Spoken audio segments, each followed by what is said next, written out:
Naruto mastered fire, Yang? I'm sorry, Yang, but you are the last of your family to be alive, a gruff voice said as an elderly gentleman leant down to a young blonde-haired girl. Behind her stood a red-haired figure in a white cloak, who scoffed. Are we just supposed to swallow that bullshit? She said, glaring at the gather of old geezers in front of her. Suddenly, she felt something latched onto her leg. Yang! She whispered, kneeling to pick her up and consoling her. It is a great tragedy this village had to lose a powerful family, an old warhawk named Danzo said. He was calculating everything in his head to make sure his plan worked out. Then why do I not like what I'm hearing? The figure said. Trust us, Summer, we don't like this as much as you do. We lost a Hokage for crying out loud. The only female said, frowning. Very well, but if I find out you've lied to me, well, have fun imagining what I will do to you, Summer said, taking the small girl with her, who had fallen asleep. Summer knew she would get along with her own daughter Ruby. Sleep well, little one. She smiled as a swarm of rose petals appeared. Mummy, Daddy, Yang murmured 1 decade later. Yang was now leading her team from Beacon to her old home, Konohagakure no Sato.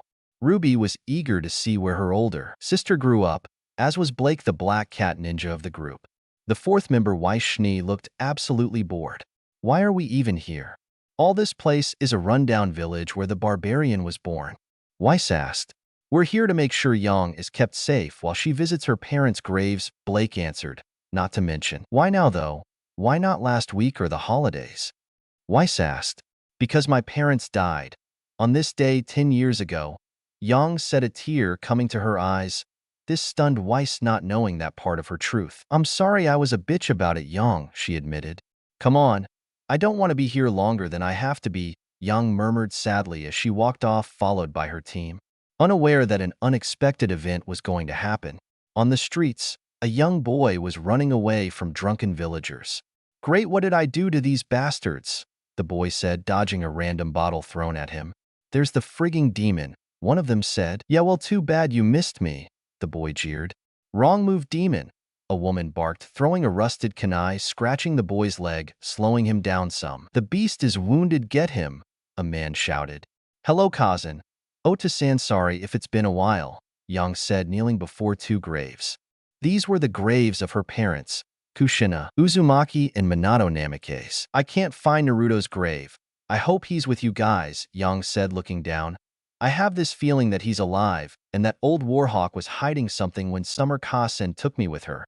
I just hope you can forgive me for abandoning the village you worked hard to protect. I'm sure they would. Blake smiled before her ears twitched. Blake? Ruby asked, concerned. Someone's being attacked, and he's young, Blake said, disgusted. Oh joy, Weiss grumbled before she joined Blake and Ruby. Yang looked at her team before looking back to her parents. I have to go now, Yang said softly, touching the tombstones before racing after her team. Hold him still, a villager said as he held a red-hot piece of iron and pointed it at Naruto's eyes. The 2 villagers who was holding him still were grinning gleefully, said the man holding the hot piece of iron pulled back. See you later, demon, the man said before he felt his arm stop. He looked back at it, only to see a black ribbon. We don't think so, Blake said, pulling the ribbon back to grab the iron spike. Weiss, she shouted, feeling a cooling sensation on her hands. Now then, Weiss said, summoning up a glyph. Either of the boy. What the? One of them said, being flung into sky to the left. OSHIT, the second one said, flying into the sky off to the right. Ruby ran over to the young boy and checked him over. We have to move this fight. We're too cramped here, Blake said, holding out her sword. I agree, come on, Weiss said as Ruby grabbed the boy. WHOA, the boy exclaimed. He's not in a good state, Blake said as she was running with her teammates on the path of glyphs Weiss had created. No kidding, Blake, Weiss said as she looked back at the boy on Ruby's back as she was lagging behind. Down there, Blake said, jumping down to the ground, followed by Weiss and Ruby, who floated down on a glyph. The 3 girls were now surrounded by villagers. Weiss looked like she was going to go postal at Blake for getting them surrounded. Now what? Weiss asked, holding her weapon in a defensive stance. I have no idea, Ruby, Blake asked, looking to her young leader. We defend the boy, Ruby said as 2 heavy-looking thug-like villager walked forward. Wait, where's Yang?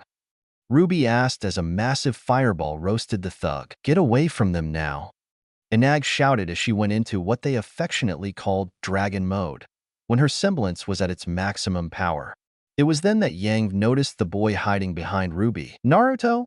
she asked as she took in the many cuts and bruises on her little brother, making her even more pissed. "Yang?" Ruby asked, scared for the first time in her life, as she felt her sister's fire ability get stronger. "What did you do to him?" Yang growled. "What we just did to the demon, what he did to our villa," a villager said, but was unable to finish as Yang slugged him in the face, giving him a second-degree burn.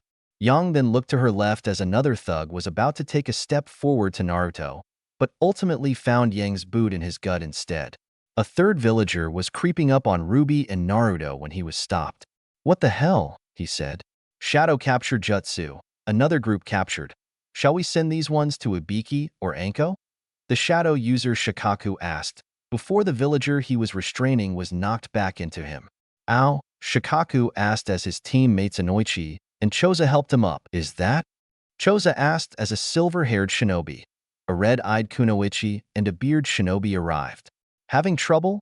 the silver-haired ninja said. Kakashi looked at the blonde girl. "I think it's Yang," the kunoichi said. "I think Karina is right," the bearded ninja said. "I'll check." "Hey YNG," Kakashi said, waving as a fist came loose to his face, making him gulp. Yang snapped out of her rage, causing her crimson eyes to shift back to their gentle lilac color, blinking as they did so. "Yo Kakashi, how are you?" Yang asked easily. "I'm good. How are you calmed down yet?" Kakashi asked. "Maybe," Yang said, walking over to her sister and the boy behind her. Kneeling down, the boy then looked over to Yang. "Wani-chan?" Naruto asked, seeing Yang, who engulfed him in a warm and gentle hug. "Naruto, you're alive. I thought it wasn't true and it wasn't you're alive." Yang wept. "Sis," Naruto cried as well, gripping his sister. "This is real touching, but more are likely coming to hunt down Naruto," Kakashi said. "What should we do?" Kurenai asked as the bearded shinobi Asuma dragged the last unconscious villager into a pile for the Ino Shikacho trio to take to the ANBU Black Ops division that deals with unhelpful people and enemies. "Well, I better take these 5 to the Hokage at once," Kakashi said as he left with the team and Naruto. "I wonder who the Hokage is?" Yang asked. And inside the office of the Hokage, the third Hokage was dealing one a massive headache he wanted gone. Danzo Shimura, the oldest warhawk of Konoha. He has been trying to get Naruto under his wing for 10 years now, and Sarutobi was not giving in to his demands. "You can forget it, Danzo. I'm giving him over OTU and know it. So why do you continually pester me?" Sarutobi asked, using a small fire jutsu to light his pipe. "You will one day, Sarutobi, and you know it is the only way," Danzo said, interrupted by knocking. "What is it, Sora?" Sarutobi asked as a light brunette opened the door up and looked at. "Sir Kakashi Hatake has arrived with a group of young girls and Naruto in tow, sir," Sora said. "Thank you, Sora," Sarutobi smiled. "It seems like I have some business to attend to, Danzo. If you could please see yourself out and don't let the door hit your crippled ass on the way out." Sarutobi barked as those who wanted to see the Hokage entered, to say. Sarutobi was surprised. Who entered was an understatement. "Yang, is that you?" Sarutobi asked. "Old man monkey? You took back over?" Yang asked glad. "Yes, I did after your father died. Everything was in chaos." "What do you mean?" Yang asked. "I was in the village looking after the wounded and near dead. Every time I remember hearing those sounds sends a shiver down into my core that is indescribable. So I made the decision, with a newborn in my arms as I walked into my old office and resumed my place as Hokage, one I retook with great reluctance. So when I found out the council had ordered me to keep your brother's existence a secret, I knew a piece of me died that day. I was far from ready when Summer walked in with you. I knew she was dear friends with your parents. You knew Naruto was alive and told me he was dead," Yang shouted. "No," Danzo did. "I knew he wanted something, but what I didn't know, but now I do. At the next meeting, Danzo will try and get control of him," Sarutobi said. "I see. Well, then we're expected back until tomorrow," Yang said. "Excellent, you might think of staying tonight," Sarutobi said. "I concur, we must," Weiss started. "Not insult your generosity and accept your offer," Blake said, bowing with a smile. "Excellent, now I must be off. After all, it is a special night. Kakashi, I trust you can get in touch with Tucci and Iam?" Sarutobi asked. "I will. Should I inform Irika?" Kakashi asked. Very well. Now I believe it is a certain someone's birthday, Sarutobi said, handing Naruto a present. Happy birthday, Naruto, Yang said, hugging her brother. Yeah, happy birthday, Naruto, Ruby said, joining in on the hug. I finally got a brother. Oh, I'm sorry, allow me to introduce Team RWBY. My adopted sister Ruby Rose, Waishni and Blake Belladonna, Yang said. Nice to meet now. I must make the speech I loathe so much, Sarutobi said as he walked out. Once he was outside, what is that all about? Weiss snapped. Simple, Weiss. If we just leave, what would happen to Naruto and Yang? Blake asked, looking over at the happily reunited siblings. So what should we do? Weiss asked. Simple, take him with us, Blake said. We can't. Weiss hissed. We have to, otherwise he will die. Picture what would have happened if we didn't show up? Blake questioned the heiress. All right, you can stop guilting me into this, but how are we going to explain him to Ashbin or Good Witch? Weiss asked. We don't, Blake said. That night Yang was shook awake, who looked at her friends already dressed and fully geared up. Blake then indicated that they were going while Weiss was doing the same with Ruby. What about? Yang asked. He's coming with us, Blake said, smiling. Got it, Yang whispered, getting up. Wake up, little fox. Don't want to, Naruto grumbled. We're going home, Yang explained. But isn't this? Naruto questioned. No, it isn't, not for me. And no longer for you, Yang answered. Then, where is home? Naruto asked. Somewhere cool. Now we'll head out as soon as, Yang said before being interrupted by Blake. I got his stuff from that crap apartment, Blake said. Good, Weiss, have you set the teleport up? Ruby asked. Just did it. However, I suggest we do it where Ashbin sent us here. Weiss said. Good, let's move. Yang said, carrying Naruto on her back. So did the plan work? Kakashi asked as he and Sarutobi viewed the girls leaving. Yes, it did. Hopefully Yang will give him a better life than here, Sarutobi said, puffing she pipe. Think he will return? Asuma asked. One day, Sarutobi asked. But until then, we'll just have to trust those girls with him. Finally, we're home, Yang said, putting down her gear, as did the other girls. I think we should head to bed. We still have class in the morning, Weiss said, heading for the bathroom to get change. Now what about your brother? Blake asked, changing into her pajamas as Naruto was already asleep. He'll sleep with me for the time being, Yang said, lifting him into her bed. Night, guys, Ruby said. Night, Ruby. Night, little sis. Chapter 2. It was just after dawn when Rin felt something. What is that? He asked as Nora, Pira, and John were already up. The girls were still in their pajamas. Pira was in a brown satin camisole and black shorts, while Nora wore a white singlet with pink boxers. I don't know, it doesn't seem like aura, Pira said, putting her hair up. All I know is that it's faintly coming for Ruby's dorm, Rin said. They did get in last night from visiting the graves of Yang's parents, Pira said. I'm going to investigate, Rin said, opening the door, and looked around, spotting a small patch of blonde hair. That can't be Yang. So question is, who is it? Ren asked, following after him quietly. After a while, Ren had figured out where he felt this before, judging by the energy signature. He must be from the elemental countries like me, but how did he get here? I better ask, he thought before the boy saw him and stopped. Hello, how did you get here? Ren asked, crouching down to his level. My sisters and their friends brought me here, Naruto said. Your sisters? Ren asked, confused. Yeah, Yang and Ruby, Naruto answered. I was unaware they even had a brother, Ren replied. Hey, Ren, Nora said, glomping the stoic student. Hey there, so Ren, who is this little guy? Pira asked, ruffling his hair. Yang and Ruby's little brother, Ren replied. They have a little brother? John asked before a grumble was heard. Sorry, Naruto blushed. I think we better this young one some breakfast, Ren said as Pira led on, taking Naruto's hand. What are you research at this time of day, Victor? Professor Goodwitch said, placing down a tray of tea and toast. The Titan semblance, Ashbin said, taking a cup of tea. That ancient ability that no one has seen in centuries. Why are you looking at that now? I have a feeling our enemies are also looking for it as well, and I cannot in good consciousness allow them to get their hands on it.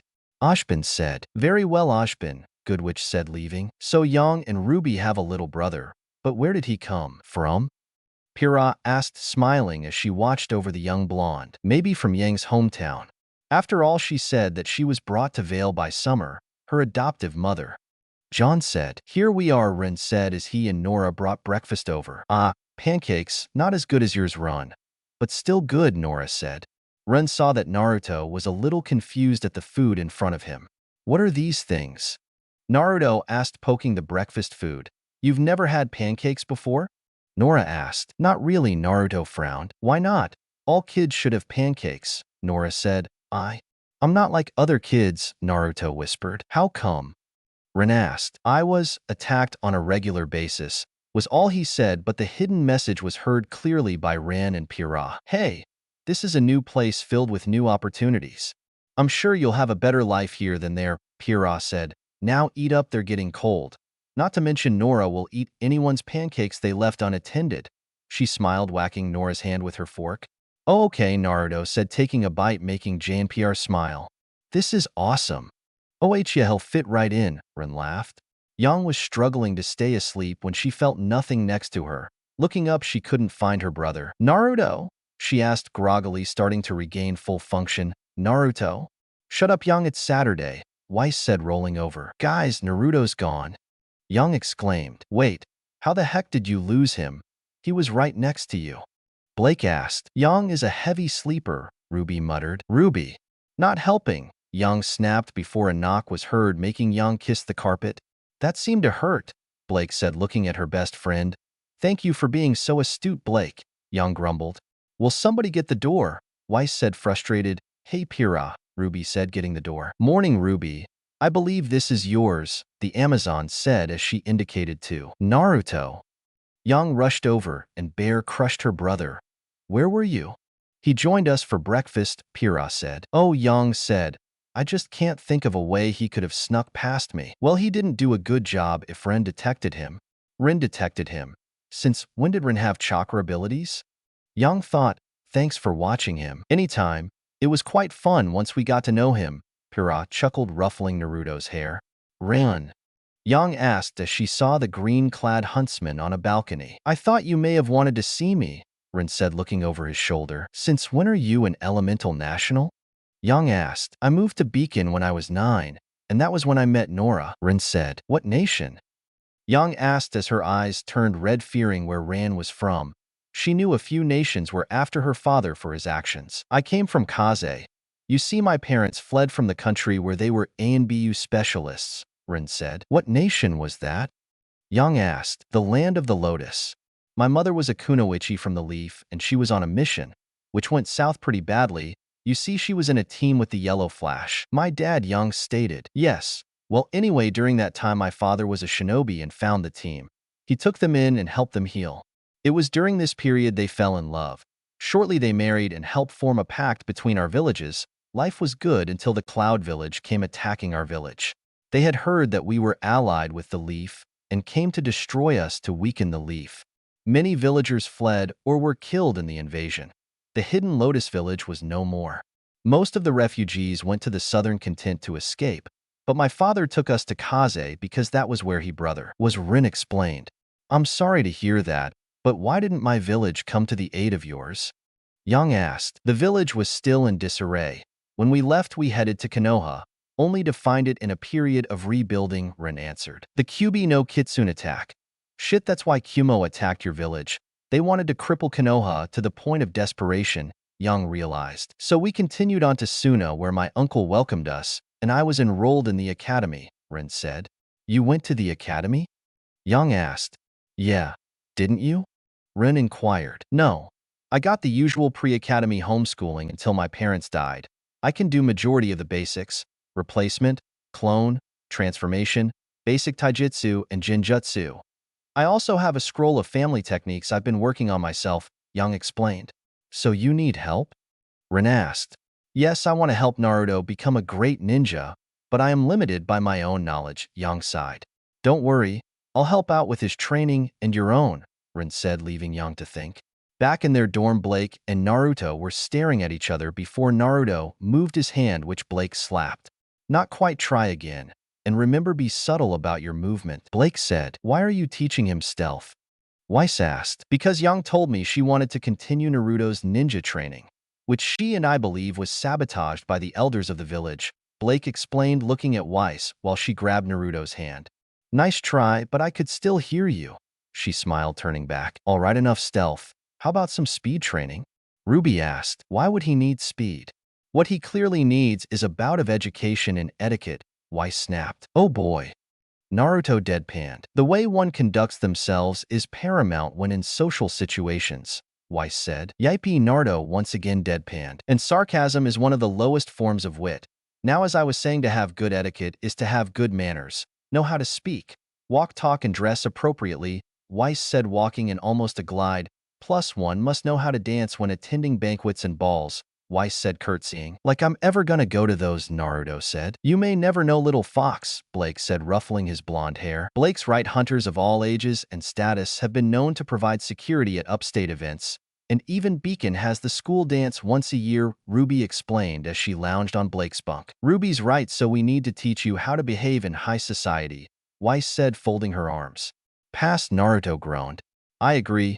We've been training him for a while now. I think we should. Blake was interrupted by a snore. Let me sleep, Blake whispered, motioning to the girls to leave the dorm so he could rest. As Ruby and Weiss left, Blake placed Naruto on her bunk. Okay, Young, show me what you got, Rin said, adopting his usual fighting stance, while Young took on a much more structured stance than the one she usually uses. Run had decided to test her taijutsu skills. Remember, taijutsu only. No jin or nin, Run said. Got it, Yang said, throwing a punch before moving into a kick, which Rin blocked and countered using his lotus fist-style taijutsu, who was starting to attack with swipes and open palm strikes, which Yang used a boxer's guard to block them. Nice try, but if you use that kind of block, Rin started before dropping into a sweeping position, but Yang threw her hand down, defending against the kick. I'm quicker than I look, Yang smirked. So I noticed, come on, Rin said, hopping slightly after getting up. You've got it, Yang said, cracking her knuckles. Naruto was resting peaceful, at first glance. However, at a second glance, one would see a slight frown. He was having a nightmare. There he is, get him, kill the demon, various people said. Why? What did I ever do to you? Naruto asked. You didn't do anything. I did, a voice said that came with a pair of red eyes. They felt like they were staring into his very soul, and now you pay the price.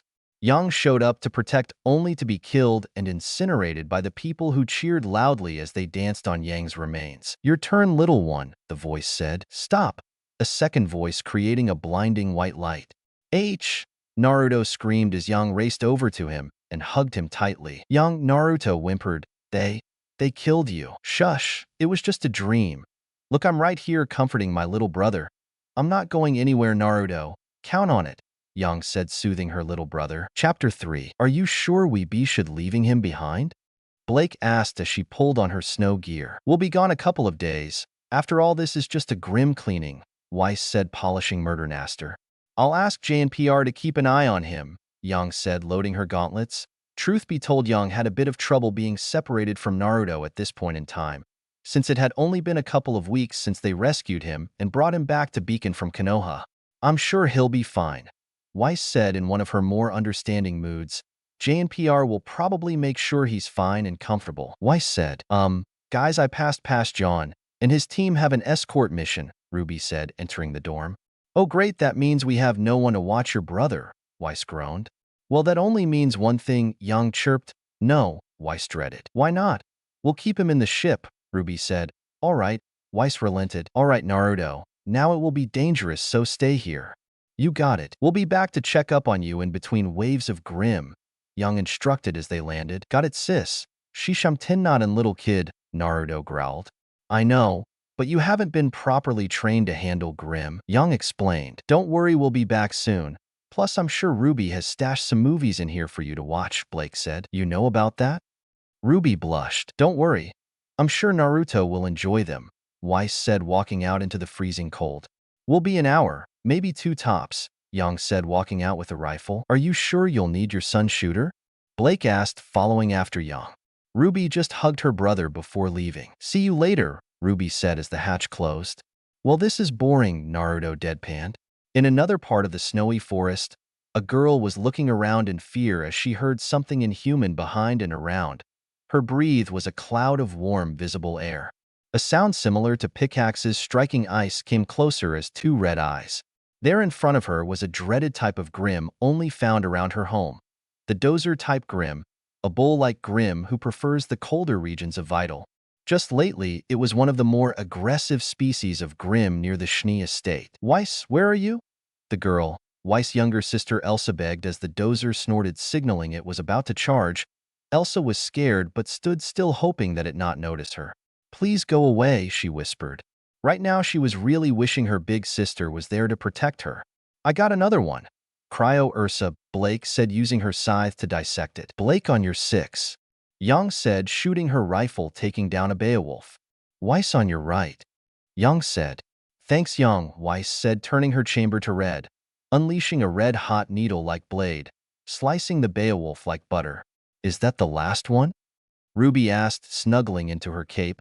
Suddenly, Weiss' scroll went off. "Weiss here," Weiss answered. "Lady Weiss, I'm afraid we have had no contact with Lady Elsa. Your father has requested your team to find her," a butler said. "Sure thing. I mean, we did get rid of the last Grimm," Weiss smiled. "Not quite, Lady Weiss. There have been sightings of a dozer class near the estate." "A dozer? And you let Elsa outside?" Weiss shouted. "It has just come into the area recently," the butler explained. "Never mind that. Where was she last seen?" Weiss asked. Naruto was so bored he nodded off, and once again he had a nightmare. He was in a dark and gloomy woods, while there was a blizzard happening. "Run, brat, run!" the dark voice said as he chased Naruto with a weird three-headed Beowulf was chasing him. Suddenly he tripped. "Get up, Naruto!" Ruby shouted, but she was attacked from behind by a dozer, killing her. "Ruby!" Naruto shouted. "Rest easy, little one," the light voice said as the gloomy blizzard forest was changed into a bright flower-filled meadow. There in the middle was a woman with red hair wearing a yellow shirt that came to her midriff, a pair of black ninja pants, and a pair of strappy ninja sandals. "Have no fear, Naruto. I am always with you," the woman said before fading away. "Wait," Naruto shouted, waking. "Was that Mum?" Naruto asked before sensing something outside. "I know they said I shouldn't leave, but," Naruto said, activating the controls to the door and waited till it lower. He stepped outside and viewed the great white wilderness. Suddenly, all he saw was white. Looking up, he saw a girl about his age. Pale blonde hair, the most mesmerizing teal eyes. She was beautiful to Naruto, who was blushing. This also made the girl blush before she thought Naruto was cute as well, before realizing they were still in that compromising position. "I'm sorry," the girl said, getting up. No problem," Naruto said before a snort was heard. Suddenly, the girl grabbed Naruto's hand and dashed off, yelling, "Run!" The dozer walked over to where the ship was located. "Activate defenses," Naruto shouted. "Unauthorized vocal command," the ship said. "Oh, that is bullshit," Naruto shouted as he was running from the bull like Grimm. "Can we not do the puns?" the girl said as Naruto took the lead. "I'm Naruto. What's your name?" he asked. "Elsa Schnee," Elsa said as Naruto pulled her under a tree root. "So tell us, what's the hell is a dozer?" Yang asked as they were running through the forest. "Best way I can describe it is a mad bull that was corrupted by the Grimm. It stands about as tall as a Ursa Major. Its head is covered in thick armor. So too is its spine. The only weak spot is in between the eyes," Weiss said. "Wait, right where it can defend itself with its horns?" Ruby asked. "Unfortunately, only level 4 hunters have ever taken one down," Weiss said. "And not only is your sister out there, but so is Naruto," Blake said, making Young skid to a halt. Whoops," Weiss said. "Weiss, please tell me I did not just leave my brother, who I just reunited with, out there in the woods in a bloodthirsty beast?" Young smiled sweetly. Well, Weiss, I'm waiting." Young said. "Well, Weiss." Young growled. "Maybe." Weiss flinched as Young exploded. "Oh dear. She's doomed," Ruby said, hiding behind Blake. "Don't hide behind me," Blake shouted. "Don't get angry at me. Blake pointed it out to you," Weiss shouted, hiding behind the ninja. "Not you too," Blake groaned. "But Blake wasn't the one who wanted to be a good girl for Daddy and make sure he wasn't hurt," Young cooed. But Ruby, help me, you dolt," Weiss snapped. Young, what Weiss is trying to say is, yes, this is her fault, but in turn it is our fault for bringing Naruto, Ruby said, nodding slightly. "Yeah, what she said," Weiss said quickly. "But then again, we would have to have brought Naruto with us if she didn't make us take this mission," Ruby added. "Yeah, wait, what, Ruby?" Weiss again snapped as a loud holler was heard. "The dozer!" Blake said. "Naruto!" Young shouted. "Elsa!" Weiss panicked. "This way!" Naruto shouted as he helped Elsa over a log and hid behind it. He was holding her hand. Elsa blushed at the warm and protective feeling that was spreading through her body. She was scared from the dozer that was after them. Are you all right, Elsa? Naruto whispered, looking over the log while he was preparing a set of small dagger-like objects and pieces of paper. I know that I have little experience with these things, and from the way Elsa is acting, it's a higher level of danger than usual. I hope Ruby and Young find us soon, because I don't these kunai I have will help us much. I just wish that I had a better weapon, Naruto thought. Do you have a semblance? Elsa asked. What's that? Naruto asked. A personal power that is defined by your soul and aura, Elsa explained. Well, that would be handy right now, Naruto thought, getting angry, making his eyes flash between his usual blue and a fiery red. Naruto, we need to get out of here. Elsa shouted. No, we need to fight, Naruto said. Please, Elsa softly begged, looking like she was about to cry. Come on, Naruto said, grabbing her hand. I'll protect you, Yuki no Hime, Naruto said as the pair out of cover to hear the dozer behind them. Weiss, I swear if anything happens to Naruto, even the slightest sniffle, you and I am going to a nice and toasty bonfire, Young said as they got back to the area where their ship was. Please, please, please Naruto be there, Weiss silently begged. He's gone, Ruby said. Oh shit. I'm a barbecued heiress, Weiss panicked before she was grabbed by Young, whose eyes had become red. Lovely weather, isn't it? Blake was examining the ground, noticed the place where Naruto and Elsa landed. Hey Young, Blake called out, making the aggravated blonde spar the heiress for now. What? Young asked. Look, I think our target ran into your brother and ran off with him, Blake said. Makes sense. I found some tracks over there that I haven't seen before, Ruby panted. So they're alive and together? Young asked, making Blake nod in response. If he has done anything to her, Weiss snarled. You'll what? Young barked back, making the heiress flinched. Nothing, Weiss said, smiling. Didn't think so, Young grumbled as Ruby and Blake ran off. Partner up and split up. Weiss, you're with me, Ruby said, switching to leader mode. I'll go the other way with Young, Blake said. Just make sure you contact us when you find them, Weiss said, taking off. You too, Blake shouted back. Elsa, get down, Naruto said, pulling her down just in time to have the dozer charge over them.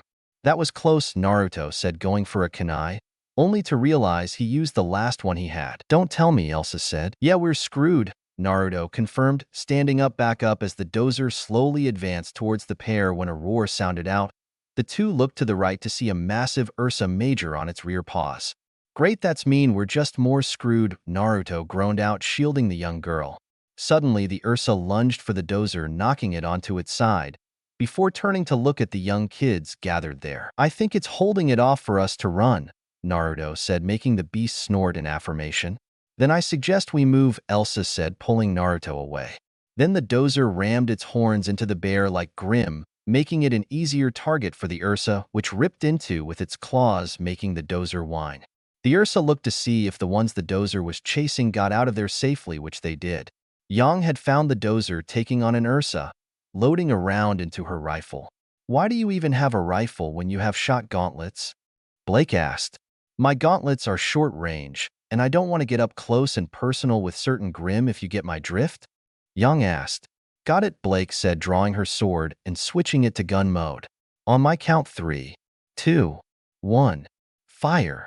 Yang shouted, pulling the trigger the same time as Blake, killing the two Grim. One of us hit the dozer weak spot. Blake said, Did you see that, Weiss? I scored a direct hit. Ruby cheered. Or not, Blake murmured, walking over to her team. So dozer's dead, Weiss nervously said. But where's the kids? Yang asked, her eyes still red. Where are we? Naruto asked, looking around. I recognize this place. We're near my home. Elsa said, Thank you, she said, smiling before walking over to him, kissing his cheek.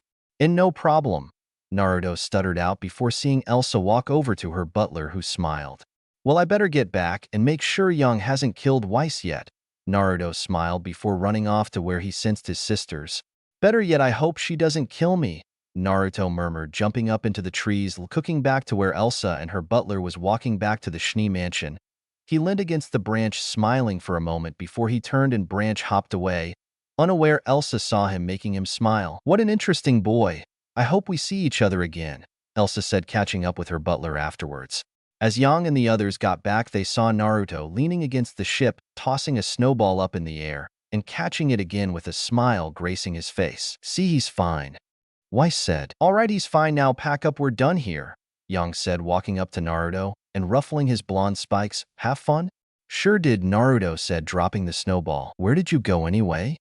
Ruby asked, making Yang look back. "Just practicing my skills," Naruto shrugged. "Okay then," Yang shrugged, taking the pilot's seat as Weiss took navigator's seat with Blake and Ruby sitting behind Weiss and Naruto behind Yang. Blake saw Naruto smiling. "What's with the smile?" she asked. "Just found something beautiful while practicing," Naruto smirked. "I bet you did," Blake whispered, winking. /N. Thank you to all who have tuned in to see each chapter of this new crossover adventure. This was a challenge issued by Silver Truth that stated Yang had to be Naruto's sister, and so I took up it to see what I could do with it. So that means in this A/U Yang is adopted by Summer Rose, who was a friend of Kushina. So I have that answers your questions. Have a little faith. Also, the reason I had Ren talk so much in the last chapter was to set him up as an aide to both Yang and Naruto in their ninja training, and I have an idea for Naruto's weapon, abilities, and team. So please keep tuning in, reviewing, faving, following, and enjoying it. Chapter 4. Oh, the Vital Festival. This is absolutely wonderful. Weiss beamed happily. "I don't think I've seen you this happy before, Weiss," Ruby said. "I have to agree. Kind of creeping me out a bit," Naruto mumbled. "How could you not be smiling? A festival dedicated to the cultures of the world, dancing, dining, parades, and a tournament. The amount of organizing and planning is simply breathtaking," Weiss said cheerfully. "Me and festivals don't exactly have a good relationship," Naruto said. "Hey, don't worry, this is the first time you'll have fun at a festival," Yang said, comforting her little brother. "If you say so, sis," Naruto sighed. "Besides, Weiss always knows how to make a good thing sound boring," Yang chuckled.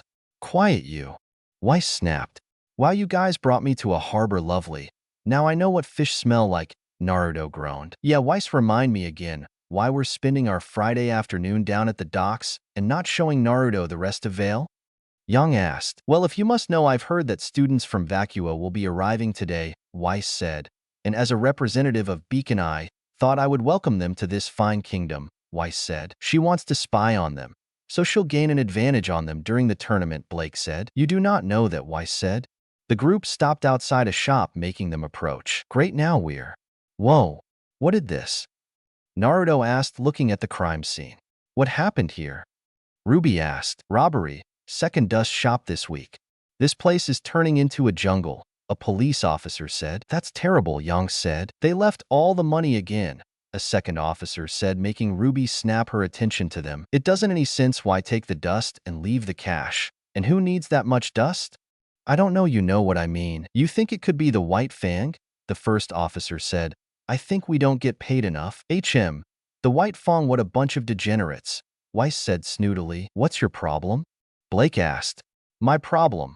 I just don't care for the criminally insane," Weiss replied. "The White Fang are hardly a bunch of psychopaths.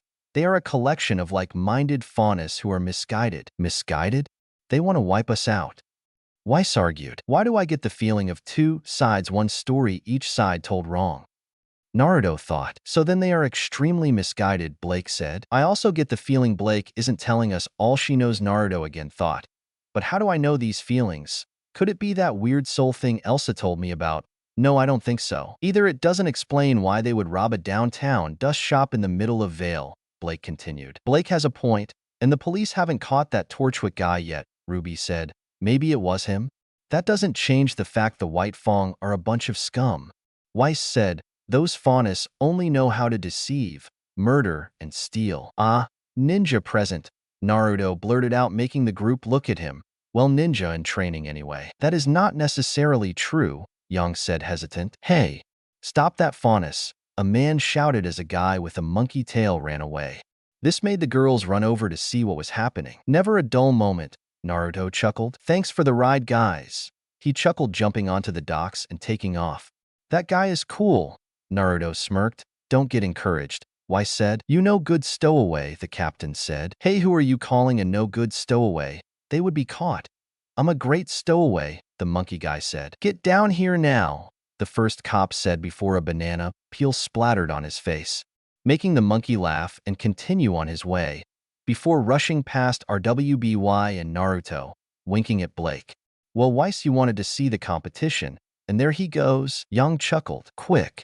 After him, Weiss shouted and took off with Yang and Ruby following her, while Naruto and Blake stood behind. Do you know him? Naruto asked. No, Blake stammered. So that's a faunus. Huh, not much different to us, Naruto said, shrugging before they chased after them. While chasing them, Weiss ran into a girl. No, he got away, she said as she saw the faunus run away. Weiss Young indicated the new girl, making the heiress stand up rather quickly. Salutations, she said, freaking Weiss out. Finally, I gasped, caught up wheeze with Huff you Huff guys, Naruto said, nearly collapsing. You can outrun Grim, but you can't keep up with us? Ruby asked. Yeah, pretty much. Who's the girl? Naruto said, finally having his wind back. We don't know, Ruby whispered. Seems a bit, well, strange, Naruto whispered back. Hello, Naruto said. Are you okay? Young asked. Wonderful, thanks for asking, the girl replied. Do you want to get up now? Ruby asked. Why, yes, the girl said, jumping up.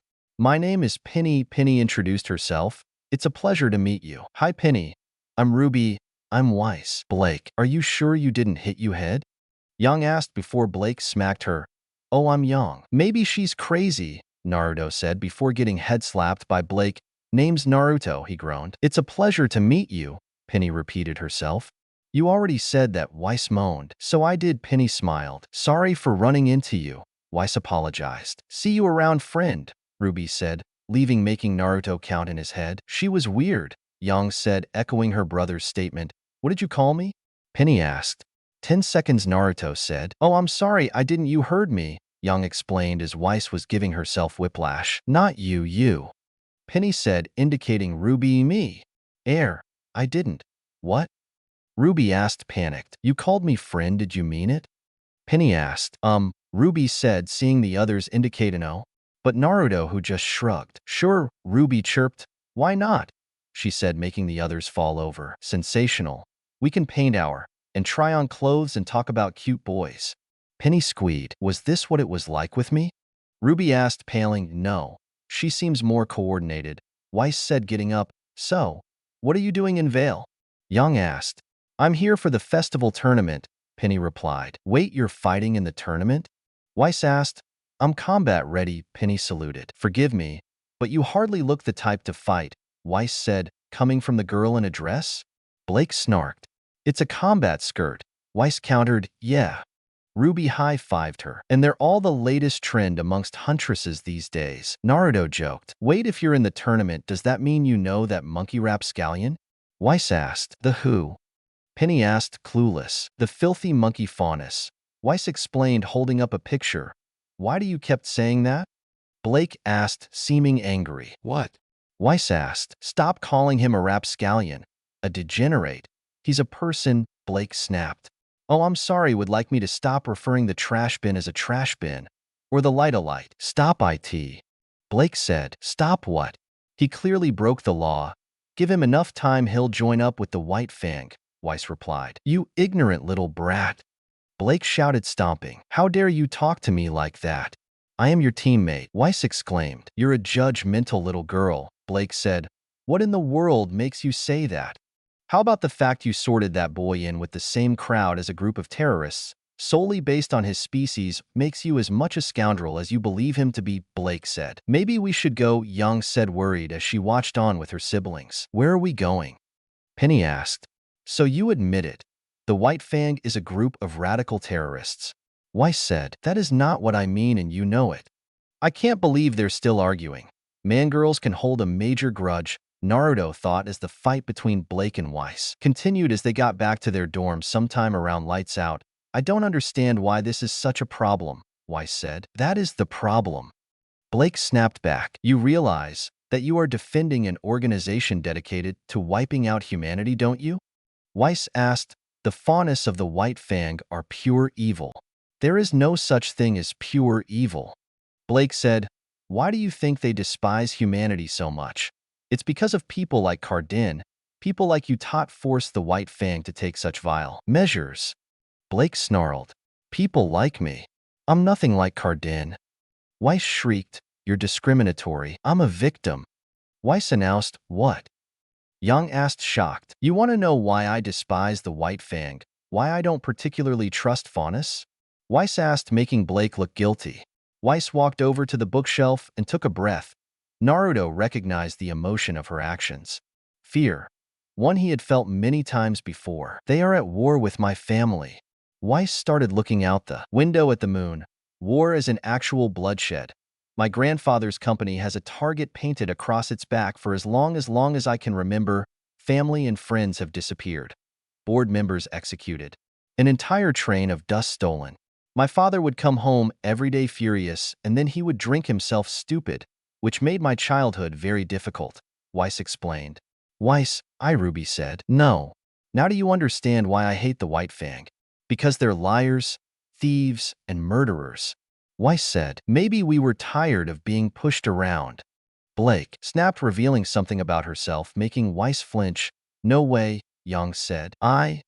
Blake whimpered before disappearing. Blake, come back. Ruby said, running off after her. Naruto, stay here. Young ordered. Blake was one of them? Weiss asked, shocked. Wow, I can understand why she wanted to hide the truth, Naruto said. What? How can you agree with that deceiving freak? Weiss said. You, and the way people react to them. Somebody says Faunus, and you automatically make them trash, a piece of scum deemed only fit for removal. And how do you do it? By cornering them, threatening them, and finally resorting to violence to remove them from the face of the planet. While majority of them just want to left alone in peace, but people like you who only know bad experiences color their whole race because of a few individuals, Naruto said. And what would you know of the problems of the Faunus? Weiss asked. Forgotten already, have you? Think back to the damn day you found me. I nearly had my eyes burn out, and you guys rescued me. Me who everyone else treated like the worst kind of garbage. Me, a kid who was kicked when he was already down. Me who was nearly killed over and over again by idiots. Me who, if not for Blake, would be either blind and beyond help or dead, Naruto said, crying. So tell me, Weiss, do you still think the Faunus as monsters, especially the one who saved the life of a young boy? Naruto said, barging past the mad heiress and into the night. Naruto, come back. Oh, Blake, what have I done? Naruto stopped near a statue, where humans were on top of a Beowulf.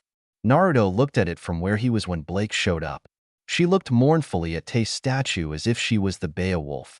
Slowly, she raised her hands to her bow, removing it to reveal her own Faunus ears.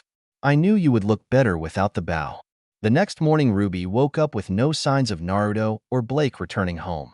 This made her worried as Yang was now helplessly lost without her baby brother near her. They've been gone all weekend, Ruby said as she and the others walked through Vale looking for the missing two. Blake's a big girl, she'll be fine on her own. But what about Naruto? Ruby asked. Yeah, he should be fine. Weiss mumbling, remembering Tahir last Enokunner before he disappeared. She's our teammate and my brother. Yang said sorrowfully. She is? Or did you forget what she said? Weiss. Ruby scolded her. Maybe she is, maybe isn't, but we need to find her and Naruto too.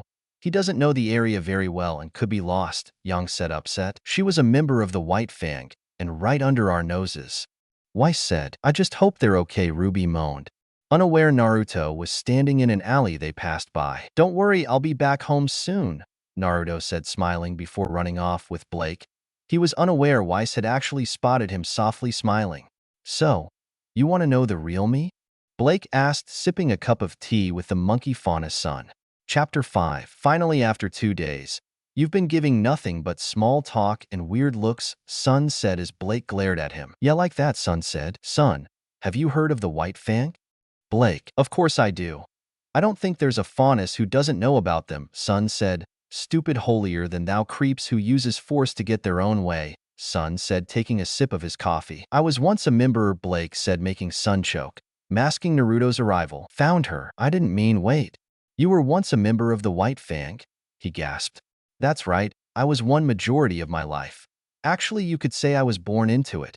Blake started. Back then things were a lot different. After the embers of war burn out, the White Fang was meant to be a symbol of peace and unity between us and the humans. But of course things didn't happen like that. We were wanted equality, but humanity still persecuted us and discriminated against us. They thought of us as lesser beings. So the White Fang rose up and became our people's voice. And I was there on the front line at every protest and rally, every boycott. Back then, I actually thought we were making a difference, but I was just a naive and youthful optimist. But the 5 years ago, our old leader stepped down and a new one took his place. This started a darker, more violent and bloodthirsty White Fang. A new leader and a new way of thinking. Suddenly, we traded peace for war. Talking for bloodshed. Our peaceful protests became organized attacks. We were setting shops who refused to serve us ablaze, hijacking trains full of cargo from companies that use honest labor, and the worst part was it was working. We were being treated like equal, only out of fear and not respect. So I left and decided that I didn't want my skills to aid in their violence and became a huntress, all the while hiding my heritage and the fact I'm a criminal with a simple black bow, Blake said. So, have you told your friends this yet? Sun asked. No, Blake sighed. Okay, next question. What's with the kid? The blonde faunus inquired, making Blake look up and see. Naruto, she gasped. Blake. Naruto. Come on, guys, where are you? Young shouted. Blake. Naruto. Where are you? Ruby cried out. Weiss, you're not helping? Oh, I'm sorry. You know who might be able to help us? The police. Weiss said. Weiss. Ruby growled. It was just an idea. Weiss said. Yeah, a bad idea, Ruby said. Look, we know that Blake's not your favorite person at the moment, but what about Naruto, Young said. So? Weiss asked. Maybe we should hear her side of the story, and then once we found Blake, we can find Naruto, Young said. I think when we hear it, you'll admit I'm right, Weiss said. And I think Weiss' hair looks wonderful today, Penny said. Annie? Where did you come from, Ruby asked. Hey guys, Penny smiled. What are you all doing? We're trying to find our friend and brother, Young said. Oh, you mean the faunus girl and the boy with her? Wait, how did you know that? Ruby asked. The cat ears, Penny said. But how did you know that she wears a bow, Young said as a tumbleweed passed by. She does like tuna a lot, Ruby said. Never mind that for now. You said a boy was with her? Weiss asked. Yes. He had whisker-like marking on his face. Penny said, Naruto. Young shouted, grabbing Penny's shirt. Where? I saw the boy back there. When you passed that cafe, Penny said. We passed them? Ruby said. They've been missing since Friday. Ruby said. But she could have moved on by now, Young said. That's terrible, Penny said, shaking Ruby. Well, don't you worry, Ruby, my friend. I won't rest until we find your friends, Penny said. That's nice of you, but we've got it right, guys? Ruby asked, seeing Young and Weiss were gone. Sure is windy today, Penny remarked as a tumbleweed passed. Son, Blake and Naruto was walking down the street when Sun asked, So what's the plan? I still don't believe the White Fang are behind these robberies.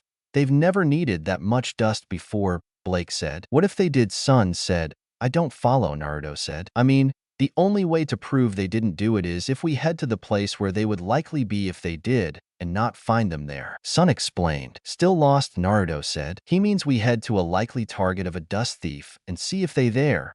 But where would that be? Blake asked. While I was on the ship, I heard about a huge dust shipment coming in from the Atlas region, Sun said. How huge? Blake asked. Huge. Big Schnee Company freighter. Sun said. Schnee? Naruto asked. Thanks again anyway, Young said. This is hopeless. Do you even care if we find them anyway? She added, losing hope. Don't be stupid, of course I do. I'm just afraid of what she'll say when we find her. As for Naruto, well, he may be a different story, Weiss said. The innocent never run, Young. Weiss commented. Naruto, Young murmured. Do not lose, Young, you'll find him eventually, a voice said. Mom? Young asked the wind. Or was it summer? So Blake, your friend and Naruto, is your brother? Penny asked. Yes, Penny, but you're mad at her and just ran away? Yes, well, sort of. Ruby stumbled over her words. I'm not, Weiss is, and Young is just worried about Naruto. Is she friends with Blake? Penny asked. That's kind of open-ended, Ruby admitted. But why? Well, you see, Blake might be who she says she is, Ruby said. Is she a man? No, Penny, she's not. I don't know what she is. She didn't exactly tell us who she was before she ran off.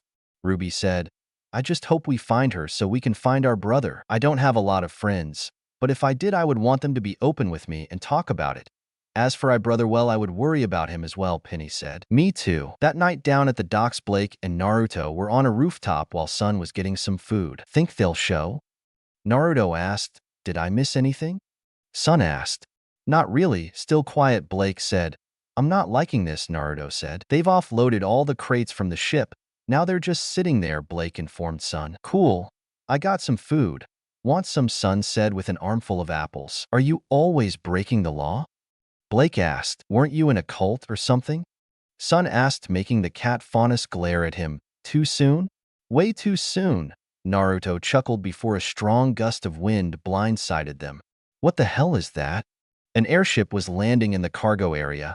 It lowered its door, revealing a lone figure in a white uniform with a red insignia on the back. Oh no, Blake moaned. Is it them?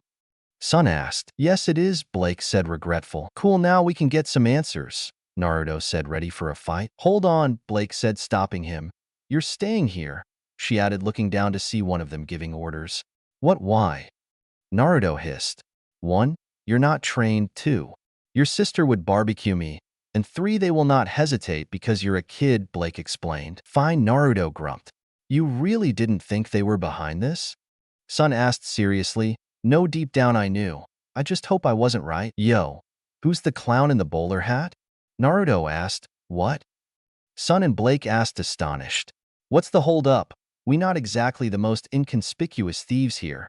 So how about you animals pick up the pace a little? A man, Roman Torchwick said, swinging about his cane. This is wrong. The White Fang would never work with a human, Blake said, shocked at what she was seeing, especially one like that. She drew her katana ready to fight. Hey, what are you? Sun asked as Blake jumped down there. Blake. Sun groaned, getting into a better spot. Now the fun begins, Naruto said. No, you idiots, this isn't a leash, the man said as Blake placed her sword against his neck. What the? Oh, for F. Nobody move, Blake commanded as the White Fang aimed at her. Whoa, take it easy there, little lady, he said. Brothers of the White Fang, why do you fight with this scum? Blake asked, removing her bow. Oh, kid, didn't you get the memo?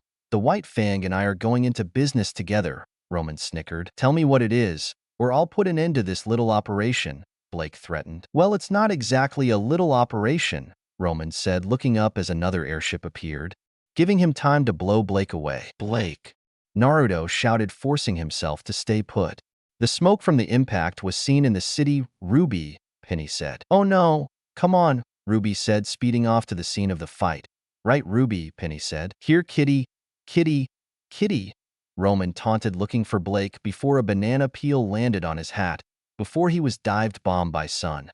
Leave her alone, Sun demanded as several dozen White Fang ninjas dropped. You're not exactly the brightest banana in the bunch, Roman said as a dozen soldier went after him.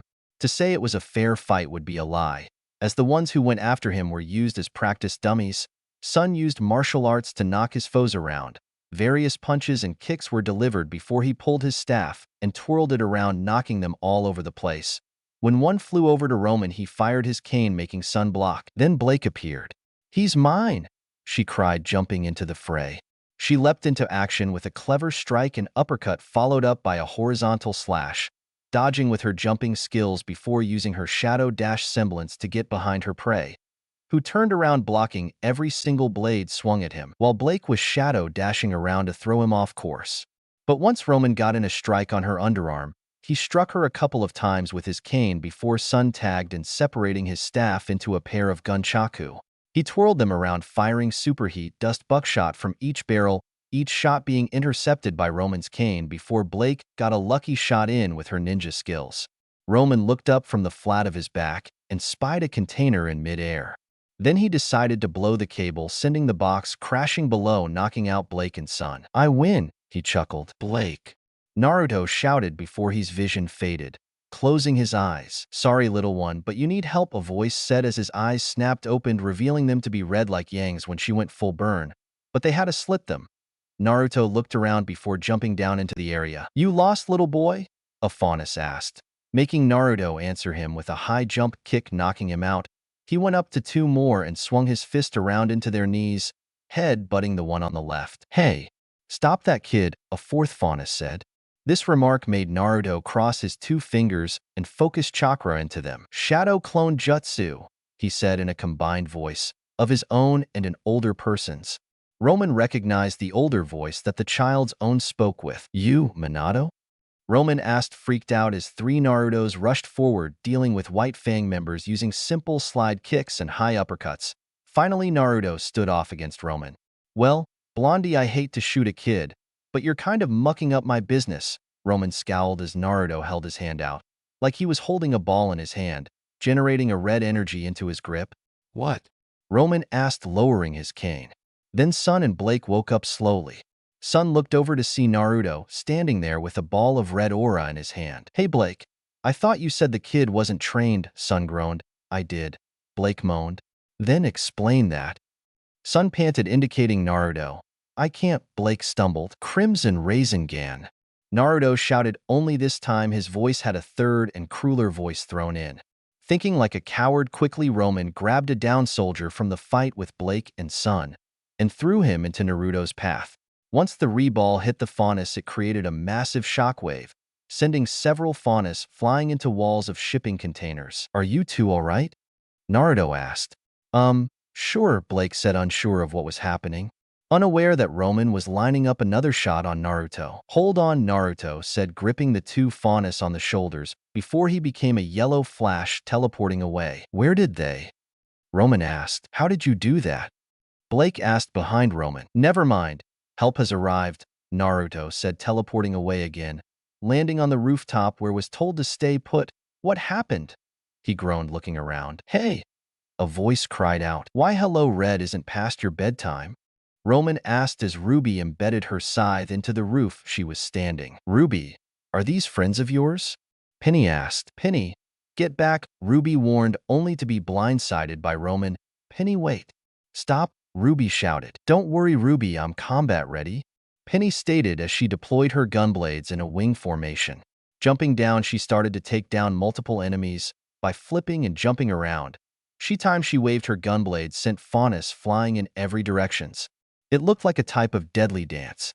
Whoa, Sun said, ducking a flying body that Penny that just finished using as a bowling pin. On the horizon, 3 airships appeared, guns drawn, and started firing on Penny, who was pulled to safety by 2 of her gunblades, while the others were blocking the bullets. Once she was extracted to a safe distance, she switched from melee to gun mode and charged up a huge beam. The sliced 2 of the ships into pieces. The 3rd ship was skewered by Penny's blades, connecting her to the ship via wires. How's she doing that? Ruby asked as she viewed the ship being pulled down by Penny. As soon as the 3rd ship exploded, Roman booked it. These kids keep getting weirder, he said as the pilot looked over to him. Sir, the bonus objective has been captured, but we lost one, the pilot said. Who cares, just get us out of here, he said. Roger. Later, Sun, Blake, Ruby, and Penny were in a group as police were searching the area when Weiss and Young walked over to the small group. Look, Weiss, it's not what you think, she explained it to us. She doesn't actually wear a bow. She has kitty ears, which are kind of cute, Ruby blabbered as Weiss ignored her and walked up to Blake and stood there. Weiss, I want you to know I'm no longer with the White Fang. Save it. Do you know how long we looked for you? 12 hours. While we search, I had some time to think, and I decided I don't care. You don't care? Blake asked, shocked. You said you were no longer one of them, right? Weiss asked. No, I haven't been one since I was younger, Blake said before she was interrupted by Weiss. I don't want to hear it. I just want to know is that if something this big comes up again, you'll come to your teammate and not someone else, Weiss said. I will, Blake said, wiping a tear away. Team RWBY's finally back together, Ruby cheered. Not quite. We're still missing someone, Weiss said. Oh right, Naruto. I'll go get him, Blake said, walking away. I still not quite sure about you, Weiss said to Sun, who just shrugged. Hey, where did Penny go? Ruby asked. Once Blake got to the rooftop where Naruto was, she saw a White Fang Faunus that was barely conscious. This made Blake very angry. There was a boy with blonde hair here. Where is he? Blake asked, drawing her katana. Gone. We took him because he showed quite the potential, the White Fang chuckled, before Blake knocked him out. Shit, Blake said as she went back to the others. Where's Naruto? Young asked. But Blake could only look at the ground. Then she looked up with a sorrowful look in her eyes. I'm sorry, Young, he was kidnapped, Blake said. No, it can't be, I just got him back.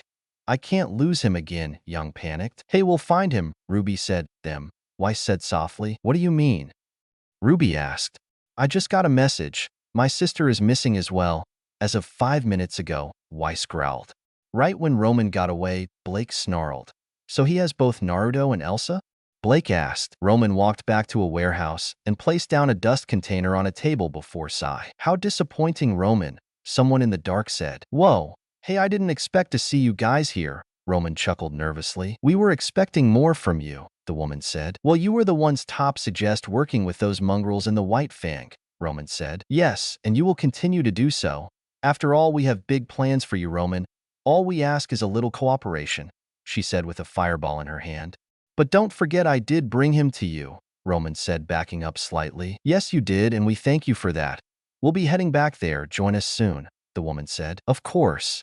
Cinder, Roman bowed. Chapter 6. Last time on Flame and Maelstrom. Where's Naruto? Young asked. But Blake could only look at the ground.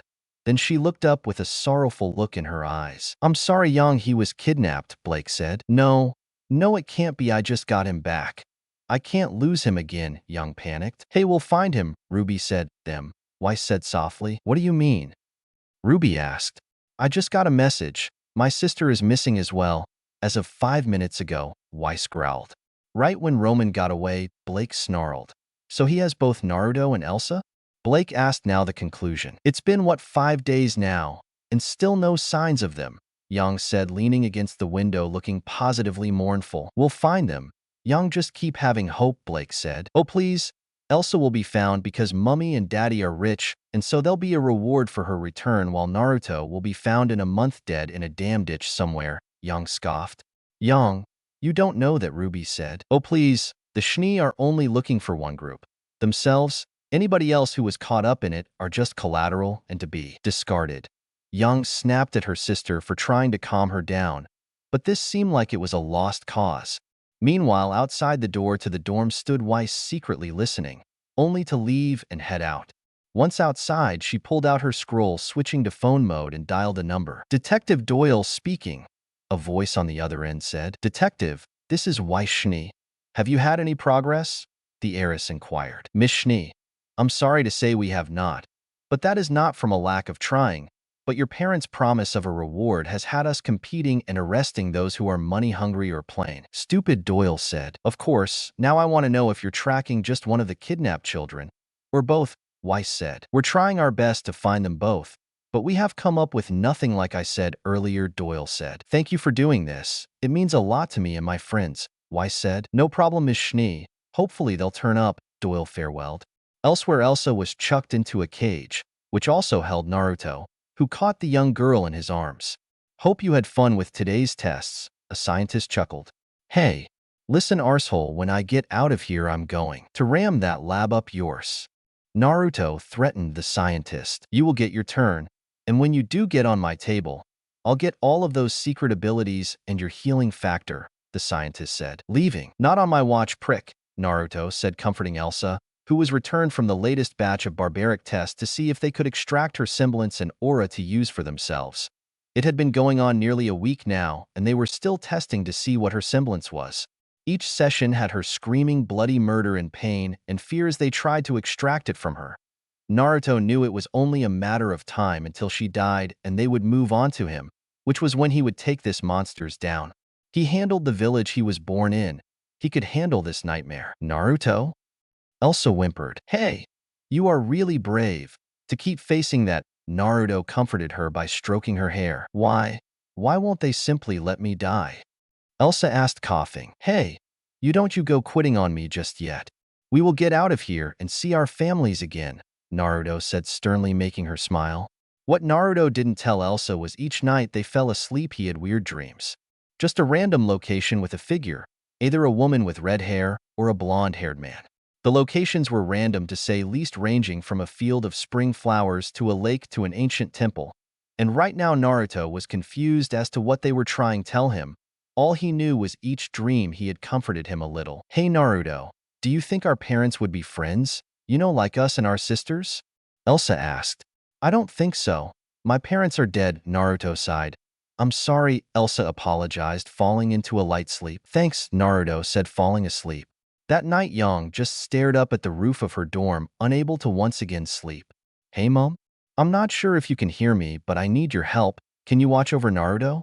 Yang asked. I mean, I can understand if you can't, but I feel like I have failed him, I just got him back, and if I don't get him back, well, no knows what will happen, Yang said, looking over to where Ruby had snuggled up in her blankets. Who would look after her when I'm gone? Well, anyway, good night. I hope heaven's nice. Yang ended her conversation and went asleep. Hey, wake up! A voice boomed as a guard shook Elsa and Naruto awake. Lady Falls wants to have some final fun with this one before she goes on to you, boy, the guard said, grabbing Elsa while knocking Naruto away into a wall, knocking him out. Naruto! Elsa shouted as she was forcibly removed from the room. Elsa, Naruto said, fading into obscurity. No, Naruto.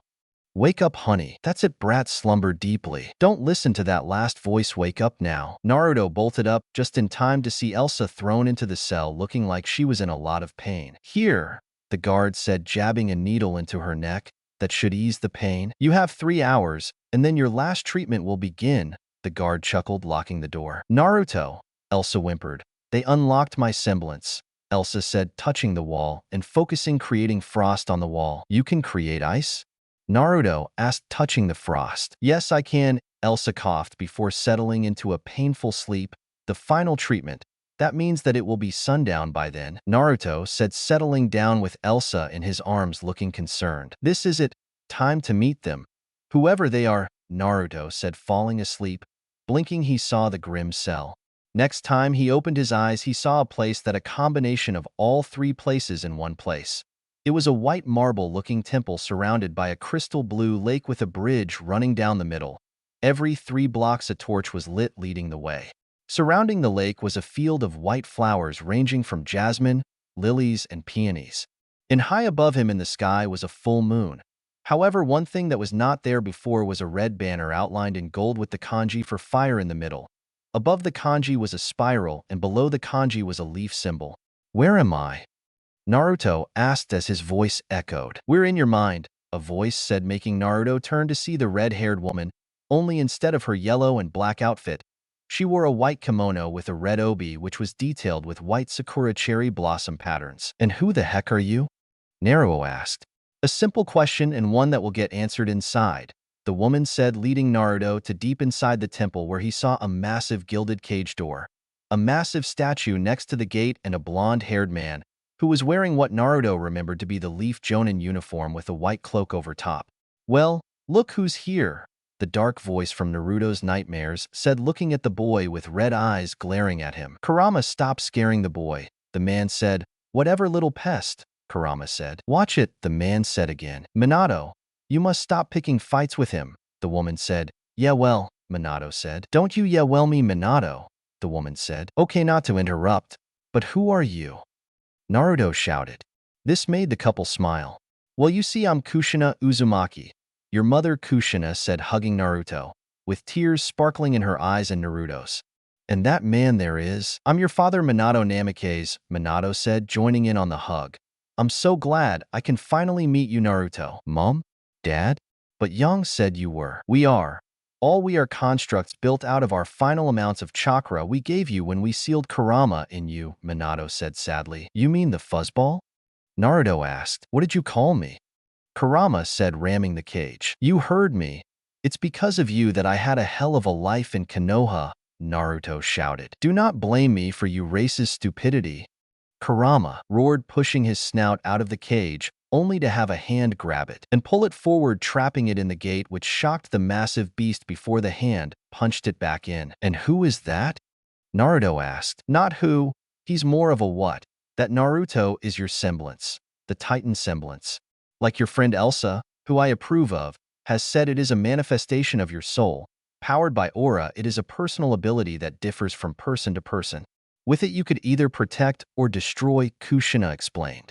I can use his power to say break out of here and save Elsa and myself? Naruto asked, turning to Minato, who had a smile on his face.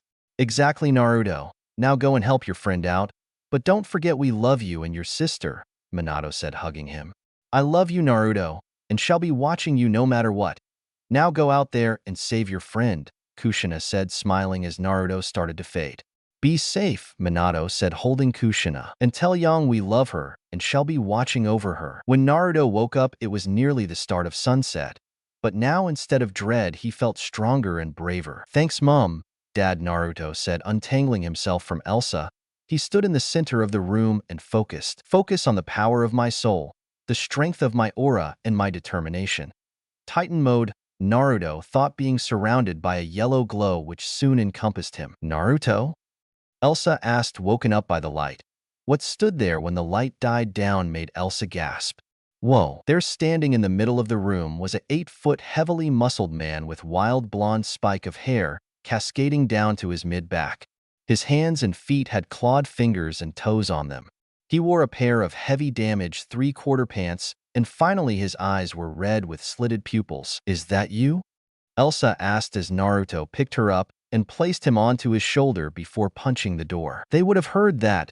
Elsa panicked as the pair looked around. "Oh, little one's, time for the fun to begin," the guard from earlier said, making Naruto snarl. "Sick him," Elsa said as Naruto walked forward, smiling before punching his fist together. "Oh, little ones," the guard said before bumping into something. Looking up, he saw a brute and the girl he was sent for on his shoulders. "Hi," Elsa chirped as Naruto smiled, grabbing the guard and flinging him like a bowling ball down the hall. Naruto grunted before moving down the way the guard came. Exits the other way," Elsa said before they reached the lab. "Never mind, proceed." She smiled, waving her hands as Naruto opened the lab doors not so gently. "Why must you always?" the scientist said as his words faded away at the sight of Titan Naruto, who had a most vicious smirk on his face. The scientist paled as he remembered the threat. "Okay, now let's be reasonable adults," the scientist begged. "We're kids," Elsa remarked, looking rather smug. "Would you like some candy? Maybe some fizzy drinks?" He tried once again to barter with the pair. "Nope," Elsa said, popping the last part. "But I mean, it is impossible to ram an entire room up one rear one." "True, but it is possible to bury one in a room," Naruto growled, grabbing the light overhead. "Oh dear," the scientist whimpered as Naruto went to town on the room, breaking millions of lean worth of equipment, leaving rubble and scrap metal everywhere. "Now it's your turn," Naruto said, grabbing the weasel of a man and shoving him into some rocky rubble and stomping on his back. "Let's go," Elsa said as Naruto made another hole. "Look, the stars are out," Elsa said, amazed. "I truly never looked up before," Naruto said. "You've never seen the stars?" Elsa asked. "The only nocturnal light I saw was the moon. I was always comforted by its gentle light," Naruto said before something flew past him. "Where do you think you're going?" Roman asked, appearing. "Torchwick," Naruto snarled. Roman was nearly crapping his pants when he saw the giant in front of him. "Whoa, you're a big one," he said, loading another dust round and aimed his cane at Naruto, who grabbed a dumpster and chucked it as if it was a pebble, forcing Roman to duck as several white fanged thugs appeared, making Naruto growl before he let loose a mighty roar. "Get them," Roman ordered as they charged forward, only to be swatted away like flies. Naruto grabbed a light post and used it as a bat. "Naruto, we have to get out of here," Elsa said, slipping, making the giant dispose of those gathered before running out of there. "Don't just stand, get after him. Lead him to the forest if you have to," Roman ordered, boarding an aircraft. "We're safe now, right?" Elsa said as they entered the Emerald Forest. "We should be," Naruto said, walking forward. "Where are we going?" Elsa asked, scared. "We're going to my sister. She's attending the local educational center," Naruto said. "So Beacon then," Elsa said. "Yes," Naruto said as he slid Elsa into one of his arms. "That's better," Elsa murmured before hearing a twig snap. "They followed us," Naruto said as they heard the airships overhead. "Come on," Naruto shouted, running towards the cliffs of Beacon, dodging gunfire. "What was that?" Ruby asked as Blake took her bow off and listened. "Gunfire?" Blake said, confused. "An exercise," Weiss commented. "No, we would have been advised of it," Blake said, peering into the darkness. "They're Roman's airships." "Roman, you don't think?" Ruby asked as the door was flung open. "Come on," Yang shouted, running out of the room, only to be intercepted by Good Witch. "And where do you think you're going?" she asked. "Some of Torchwick's air fleet was seen not far from here," Weiss explained. "And they're getting closer," Blake said. "Don't worry, Beacon's defense systems will handle them. Now you young ladies head to bed. It's after lights out, and you have classes tomorrow," Goodwith said. "But Miss Xiaolong," Goodwitch said. "We understand." "Come on, guys," Ruby said. Naruto and Elsa had finally reached the cliffs. "Up we go," Naruto said, starting to climb. "That's a long way up." "Here," Elsa said, placing her hand on the cliff's summon ice spikes. "Use these," Naruto reached up to grab one of the cold spike and pulled himself up enough to grab onto the next one and continued the cycle until he got to the top. "Okay, I've got this," Elsa said, jumping off onto the area near the courtyard when they heard the drone of engines. "Rest here, I'll stop them," Naruto said, jumping off the cliff and into the path of the 5 aircraft. This time they were going down. Landing on the rightmost aircraft, Naruto ripped the starboard engine off and threw it into the next one over before leapfrogging to the middle one. Suddenly, gunfire erupted from the fourth one, which became the focus of Naruto's attention, jumping into the air, grasping the gun, and forcing it to fire on the third aircraft. Taking it down, then he ripped the gun off, climbed on top of the aircraft, and started using the gun like a club, beating the fourth on down. He suddenly turned his attention to the only flying airship. "Oh, no way. Let's beat it," Roman said, ordering his airship back to base. "Cinder's going to be pissed," the pilot muttered. "Shut up and just fly, you dumb mutt," Roman griped. Naruto landed on the pavement of the courtyard and immediately felt tired. "Not now," Naruto thought, turning back into his original form before colliding with the ground, beginning to black out. The last thing he saw were a cane and a pair of loafers. "No, I saw you red," Naruto said, finally losing consciousness. Chapter 7. Where am I? Naruto thought, waking up to a white ceiling.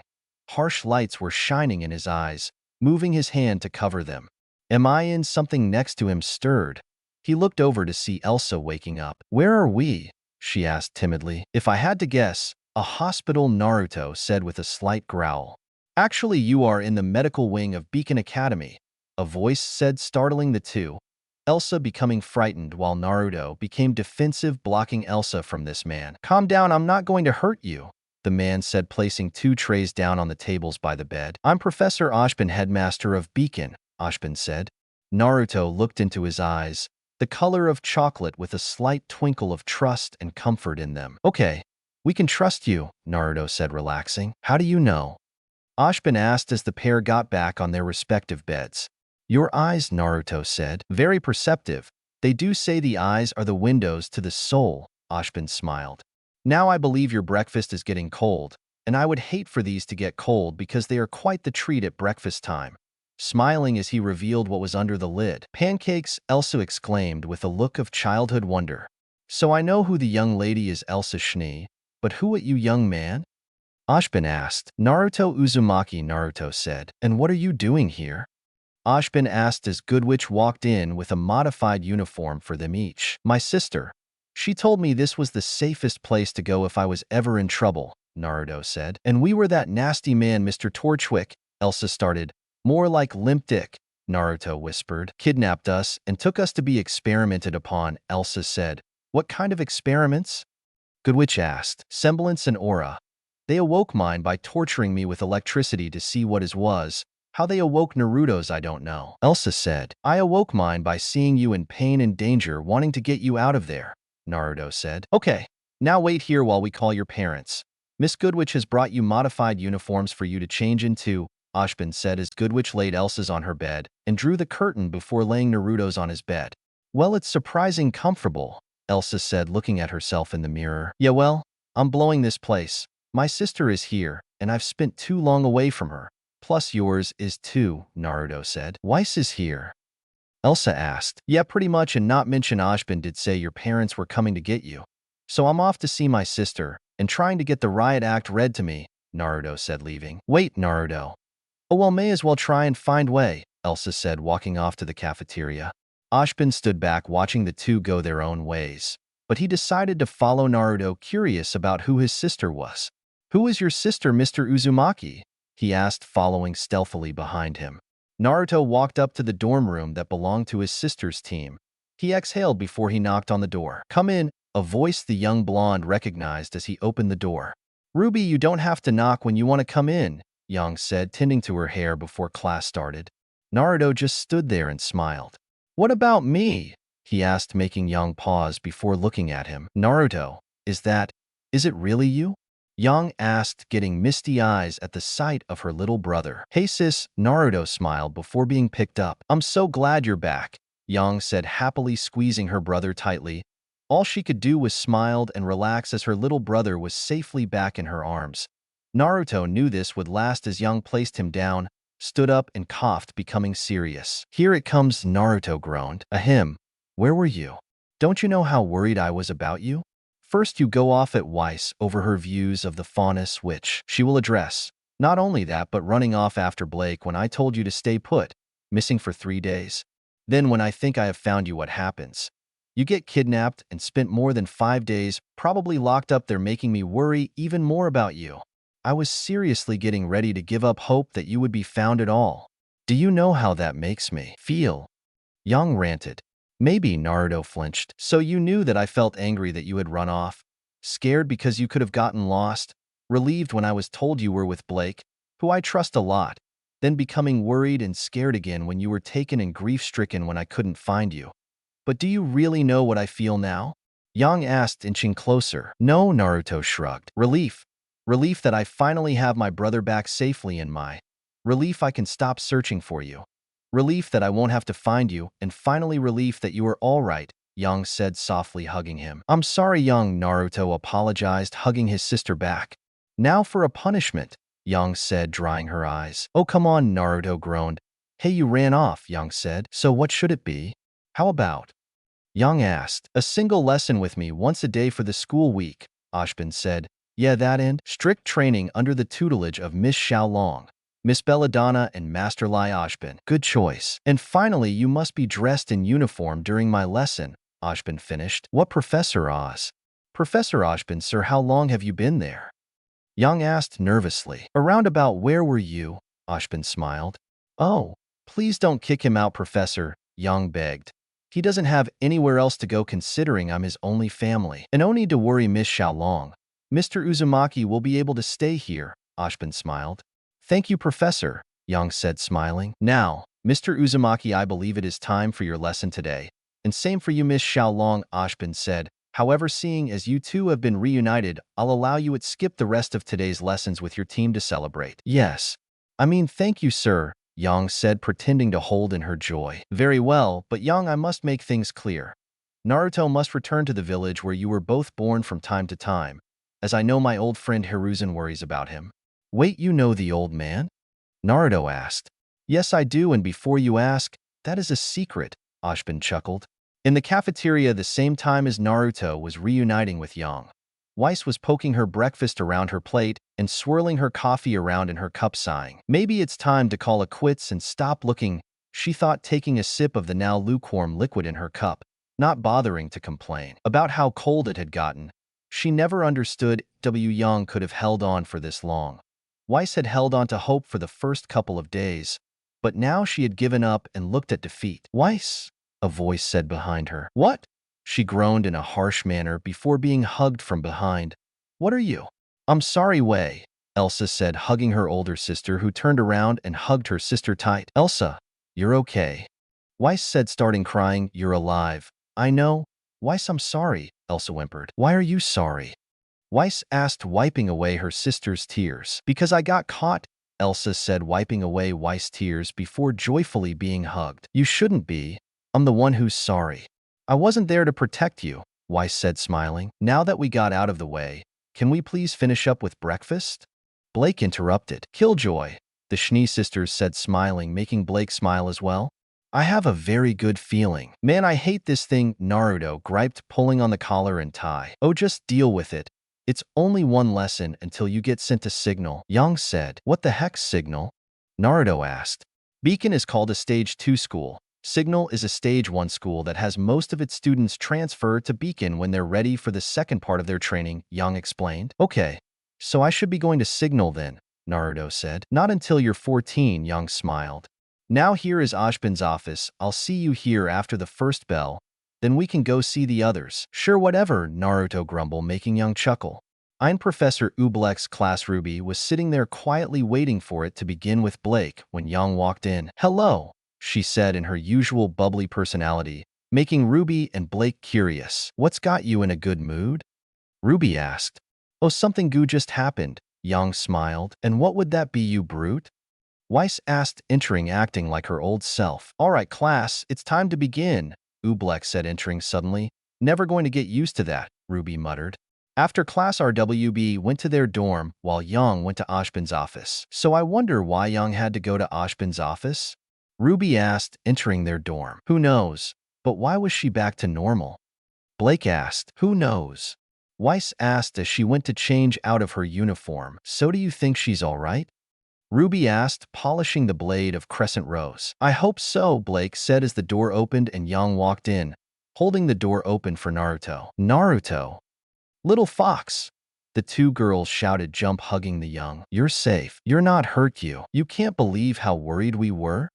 We were afraid of what happened to you, Ruby and Blake blurted before standing up and smiling, turning to the young blonde. Never do that again, the pair shouted, smiling. Okay. Okay, I won't, I promise. Naruto flinched. Good. Ruby smiled before going on to a second hug. What is going on out here? Weiss asked before seeing Naruto. Naruto, Weiss said, seeming hesitant, before smiling and approaching the blonde. I think we need to talk, Weiss said, dragging him off. But we have classes soon, Ruby whined. Relax. Ashbin gave us the rest of the day off to spend it with Naruto. Yang smiled, hugging Ruby with one arm. Awesome, Ruby smiled. Out on a balcony, Weiss sighed before turning to the young blonde, looking hesitant. So, how much trouble am I in? Naruto asked. Not much, but before we get into that, Weiss said, hugging Naruto, thank you for saving Elsa. She means a lot to me, and you didn't have to save her. Hey, no problem. After all, she's my friend, and you're my sister's friend, Naruto stated. Nonetheless, it was still noble of you to do it, Weiss said sternly. Now on to the other thing, what you said to me about my views on the Faunus got me thinking that I may have been biased towards them because of the White Fang and what they did to my family. However, after your speech and the thing with Blake made me think about it, and what I decided is that every Faunus deserves a chance to secure my trust in them. After all, they are those who are gentle and kind, but there are those who deserve my ire. The White Fang is such, those like Blake, Sun, or even Velvet have gained my trust and friendship.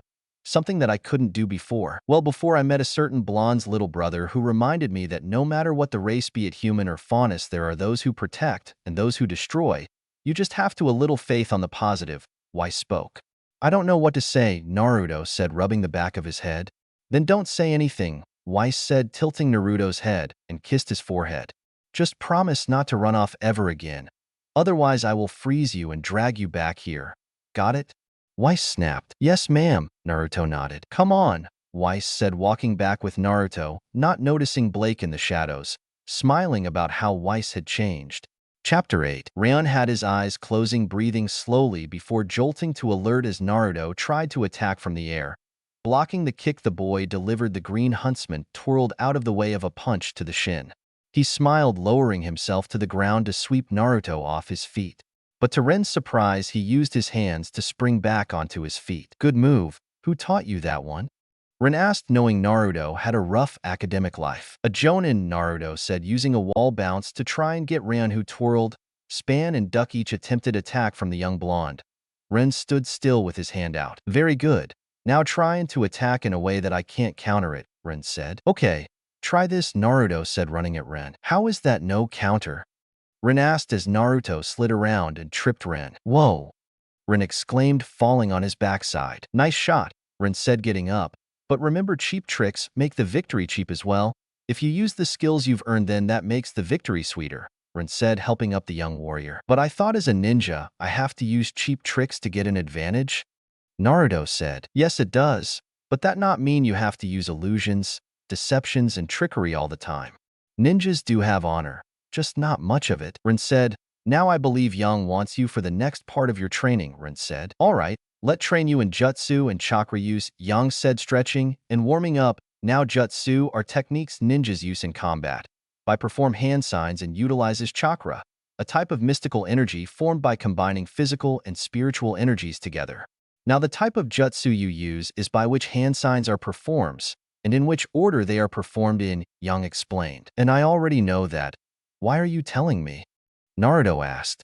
Think of this as a refresher course before I start teaching you how to make use of Mom and Dad's jutsu and abilities, Yang said. So you think I can master them? Naruto asked. Of course my little brother can. Now where did I leave off? Oh right. There are 3 main types of jutsu. Tai, Jin, and Nin. Ninjutsu is the most common type. which allow us to do the impossible. The next type is Genjutsu, which is illusion techniques which are more mental than the physical ninjutsu, but that doesn't mean they're any less dangerous. Some Genjutsu have been known to kill. And lastly, there is Taijutsu, or hand-to-hand combat. This type of jutsu uses the least amount of chakra, ranging from none at all to very little. While ninjutsu can damage or help evade, taijutsu is mainly used to fight hand-to-hand. Now there are other types of jutsu we'll get to at a later date. Next is the ranking system, Yang said, which starts at E rank, which is mostly academy jutsu, and goes up to the Kage level A ranked, Naruto said. Close, but you left one out. S rank, the highest and most dangerous jutsu. Very few people have ever witnessed an S-rank jutsu, Yang said, instructing her brother. Okay, so when can I see some of those? Naruto asked.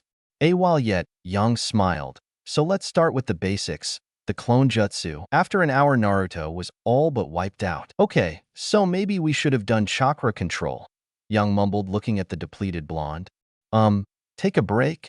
She shrugged. Thank you, Naruto said, collapsing. How is his chakra control this bad? It's like the academy didn't teach him anything. Oh wait, they didn't, but why? Hang on, Blake said that he used some of Dad's techniques when he was fighting Romanoff at the port and pulled them off flawlessly. Maybe it has something to do with that. But what? Maybe I have to head to Konoha and have a talk with Sarutobi. Stupid fox, Naruto grumbled. Hey Yang, how's the technique training go? Blake asked. Terrible. I swear they didn't teach him anything in the academy, Yang said, looking downhearted. Hey, that is not your fault. It means we just have to work harder in that department, Blake encouraged her partner. Thanks, Blake. What would I do without you? Yang asked. Get either downhearted or pissed off and try to get information about why Naruto can't perform the simplest of jutsu, Blake informed her blonde partner. All right, now I take it you're here to take Naruto for training? Yang asked. Yes, I'll be handling his stealth training, considering I too am a ninja, Blake said. But unlike me and Rin, you're not from the elemental nations, are you? Yang asked. Not exactly, Blake said, creating a mystery to her. Huh? Yang asked. Never mind for now. Naruto, come on, it's my turn to train you, Blake said. Yippee! Naruto moaned as he got up and ran off. Now for you stealth training, Blake said, smiling as Naruto just stood there. As you can smell over there is a nice big bowl of miso pork ramen, your favorite if your sister is to be believed. However, in between you and your favorite dish is me, Blake smirked, sitting down with her back turned to Naruto. The objective is simple. Get past and enjoy your meal. Oh, that is just evil, Naruto groaned. I know. Begin, Blake said. All right, here I go, Naruto thought, treading carefully before he heard a snap. Stick. Back to the start, Blake said. Oh man, Naruto groaned. After an hour, Naruto had been slowly making progress, this time trying to use the trees. But once again, he was detected. Leaves. Back to the start, Blake said once again, what gave him away and where to start again. Okay, new rule. Consider this a penalty for getting caught. If I hear you, I'll attack you with a shuriken. A blunt one, of course, so I don't hurt you, Blake explained. Not good, Naruto whispered, trying the trees again. Only this time he had a rock in his hand. I'm gonna try it. He carefully looking around and carefully moved from one branch to the next until he spotted something on the ground and threw the rock at it. The rock hit a stick and broke it, signaling where it was. Gotcha, Blake said, throwing the training shuriken. Nice try. Good, distracting an opponent from your target is a good tactic, however, Blake said, throwing a shuriken into the tree. Distraction. Back to the start, Blake instructed. An hour later, Weiss walked over to the black cat ninja. She looked confused. Was she doing? Blake, what are you up to? Weiss asked. Training Naruto in stealth, Blake said. And how are you doing that? Weiss asked. By guarding that. Blake indicated the bowl, which Weiss then walked over to the bowl. You mean you're guarding an empty bowl? Weiss asked. That right, I'm guarding. What? Blake asked, getting up to see the bowl that was filled with ramen was now empty. But when did he? The cat girl asked, looking around for her friend's brother. I don't know, I was hoping you knew where he was, Weiss said. How come? Blake asked. I wanted to talk to him about something, Weiss replied. Well, I don't know where he went, obviously, Blake shrugged. Okay. I may try and see if Yang knows where he is, Weiss sighed. Back at the team's dorm, Yang was reading a book while resting on Blake's bunk since she was with Naruto when Weiss walked in. Hey Yang, have you seen your brother anywhere? Weiss asked, looking around until Yang pointed up, making Weiss look up at the brawler's bed. He walked in here, and basically started to collapse onto the floor. Before I caught him and placed him up there, I guess today's training was too hard for him, Yang said. I see, Weiss said, turning around. Whatever you have to talk to him about, better not be anything negative, Yang warned her. It's not, Weiss replied, looking over her shoulder. I know, just saying, Yang said while reading her book. I'll be in the library when he wakes up, Weiss said. In the library, a while later, Weiss was scanning through a book when she felt someone near her. Take a seat, Naruto, she said, not looking up as Naruto settled across from her. So what did you want? Naruto asked. Even though you have adapted to our language quite quickly, I'm not sure you've adapted to our written language. Letters, words, and numbers, which is why I want to teach you our language to a greater degree than what you already know. Now it won't be as tiring as the physical training you have, but it will be tiring, Weiss said. Oh man, between the training and Ashbin's lessons, I hardly have time to be a kid, Naruto sighed, looking up. I know this is a difficult task, but it is for your own benefit, Naruto, Weiss said, smiling. Yeah, I guess, Naruto moped. Listen, I know it's hard doing this kind of work, but in the end it will be worth it, Naruto. Just wait and see, Weiss said kindly. Now let's go over our language's lettering system, and then we can move on to reading. Okay, Naruto smiled, getting to work as Weiss switched seats to be next to the young blonde to help him, unaware that watching the pair work was Ruby and Yang. The pair smiled and left, leaving Weiss to tutor Naruto. Guess Weiss just wanted to teach him, Ruby said. Yeah, but I wonder how long she'll be able to keep it up? Yang asked, shrugging. Want to get something to eat? Sure, Ruby said as Yang slung an arm around her, pulling her into a gentle hug. Chapter 9. All right, ladies, ante up, Yang said cheerfully as she dealt cards out to her teammates, Pyrrha and Nora. Please tell me, we are not seriously playing this game. Weiss snapped. I have to agree with Weiss on this one. Someone could walk in here, Pyrrha said. Such a certain roommate of ours, Blake said, indicating Naruto. Naruto's having a lesson with Ashbin right now, so we have a little bit of time. Plus, I've asked Ren if he could give Naruto an extra bout of training today since we have no classes, Yang said. Why did you want Ren to give him extra training today? Blake asked. Because I may need him for a longer session next weekend, because I think the academy in Konoha barely taught him anything properly, Yang growled. Was it really that bad for him there? Pyrrha asked. Trust us when we say it was no picnic, Weiss said, looking at her hand. Anyway, it's a good thing you suggested we wear our uniforms for this, Blake said, looking at her hand. Good training today, Naruto. You've really come a long way in your taijutsu, Ren said, walking towards their dorms. I know, but something just feels off about my abilities, you know, Naruto said. Do you mean about that night at the port? Blake told us you used some techniques she's never seen before, and that it seemed like you weren't in control of them, Ren said, looking confused. I just want to know what happened then, and why I can't do it now, Naruto whined. One day, Ren laughed as he stopped outside his team's dorm room to see John exiting. Hey guys, how was practice? The knight asked. It was good.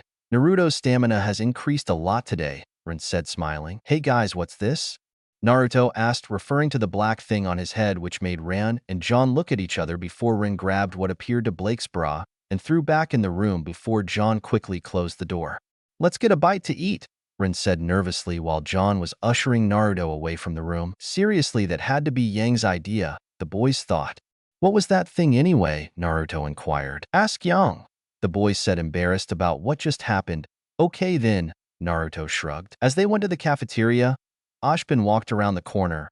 Mr. Ark, Mr. Lai, just the two I wanted to see, Ashbin said. Yes, sir, the leading of Team JNPR said. I have a mission for the two of you, and I think Mr. Uzumaki here should go with you, Ashbin said. What's the mission?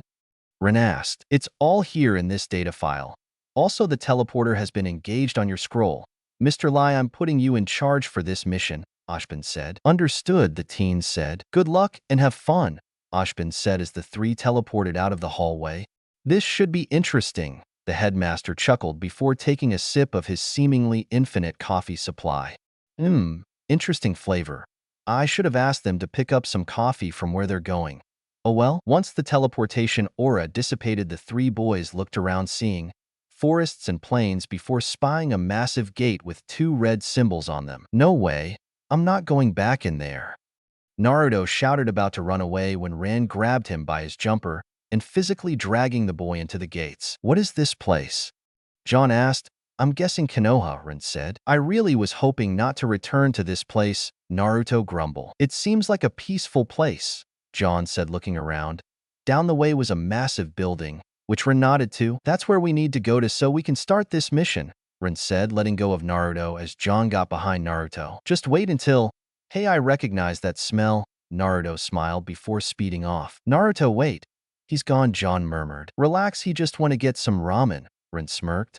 I forgot that Naruto was from here, and it was bad the time he was here, John said. When Naruto walked into Ichiraka Ramen, he saw a young woman who looked miserable, but upon seeing the blonde, her mood quickly brightened. Naruto, where have you been? She asked.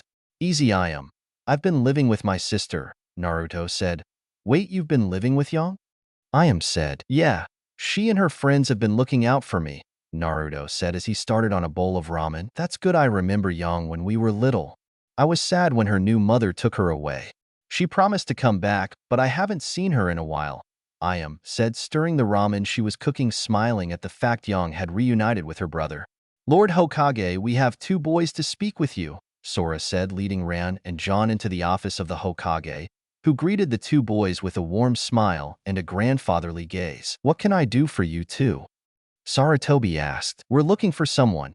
He goes by the name Jiraiya, Rin said. Jiraiya? I wonder why you two are looking for him, Saratobi said, becoming serious. Our headmaster Ashbin have asked for him, John said. Ashbin? I wonder what my old friend is up to now? Saratobi asked. We don't know, John shrugged. Very well.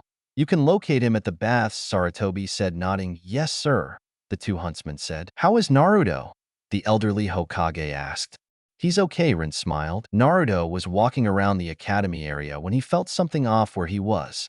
He figured that it was one of the chakra abilities given to him by his parents' chakra fragments. How he was able to access this abilities was something he couldn't figure out. He knew his semblance wasn't to be used here in Konoha, and his jutsu arsenal was low. However, thanks to Ran, his taijutsu was stronger than when he was in the academy. I better check this out, Naruto said, leaping up onto the wall around the academy, looking around before seeing something that didn't agree with his morals. Ran and John made their way to the hot springs, looking around for an old man. Do you see him? John asked. Not really, but now we have a bigger problem. Which door to use? Rin said, looking at the two colored banners, one red and the other blue. Suddenly a woman walked out of the red banner. The blue one it is, John said, walking over to it before hearing a perverted laugh. Who is that? Rin asked, seeing a man with long spiky white hair, wearing something similar to ninja robe-like jacket. That could be him, John said as they walked over to the man. That's it, honey, the old man said. Excuse us, but are you Master Jiraiya? Rin asked. So what if I am? The old man asked. Ashbin sent us, John said. Ashbin, huh? How is he these days? Jiraiya asked. At the academy, Naruto was not in a good mood as he saw a practice match was taking place. Only the instructor were not around to call it over. So he saw that the winner was still attacking the loser. Knock it off, Sasuke. A voice growled as he saw the loser was an old friend of his, Hinata Hyuga. Hinata. Team, you bastard, Naruto mentally growled as his other friends Shikamaru, Choji, and Kiba were trying to stop the Uchiha from injuring Hinata. Give it to her, Sasuke. You're the best, Sasuke. We love you, Sasuke. The fangirls cheered. Fangirls? Why does this always have to be fangirls? I bet Yang were love to teach those brats some manner, Naruto thought, jumping down before racing over there. You're weak, Hyuga, Sasuke said, throwing a punch. Only it didn't connect. Hey team, don't you think she's had enough? Naruto said, throwing a jab into Sasuke's face. Hinata was on the floor as Sasuke kept pounding on her. Knock it off, Sasuke.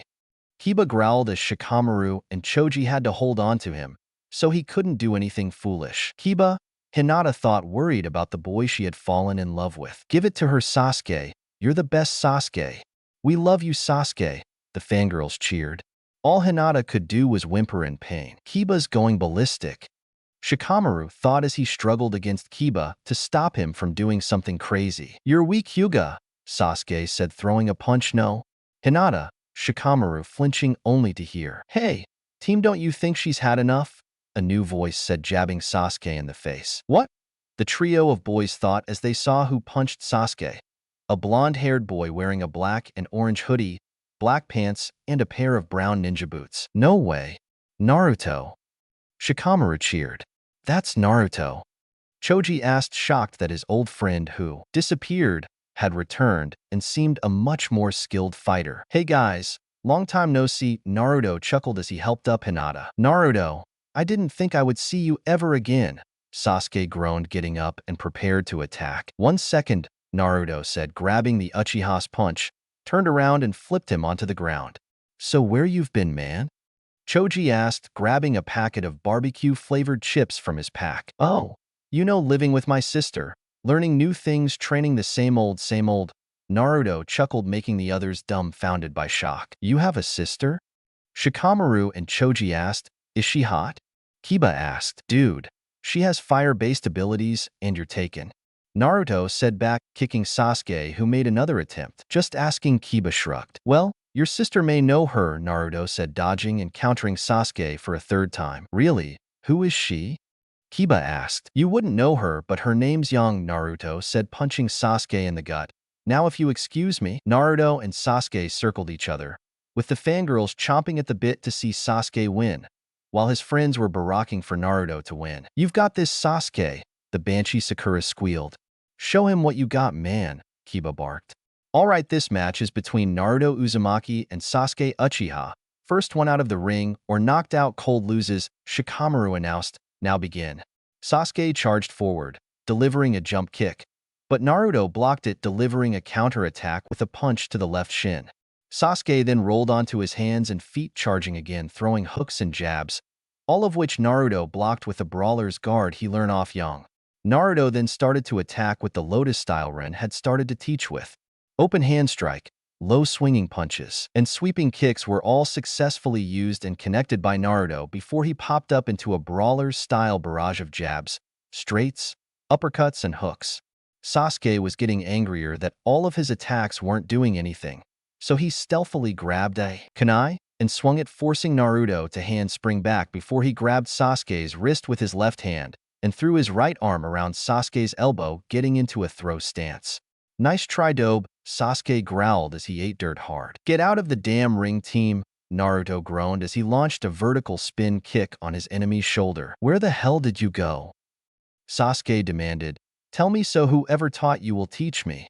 Family secrets, Naruto said, headbutting Sasuke, who retaliated with a kidney shot. Low blow Kyuso, Naruto groaned. Now tell me how to convince what piece of shit family member taught you to teach me all of their techniques, Sasuke demanded. First of all, get off me. Second of all, Naruto said, head-butting Sasuke again before going for a stealth hit.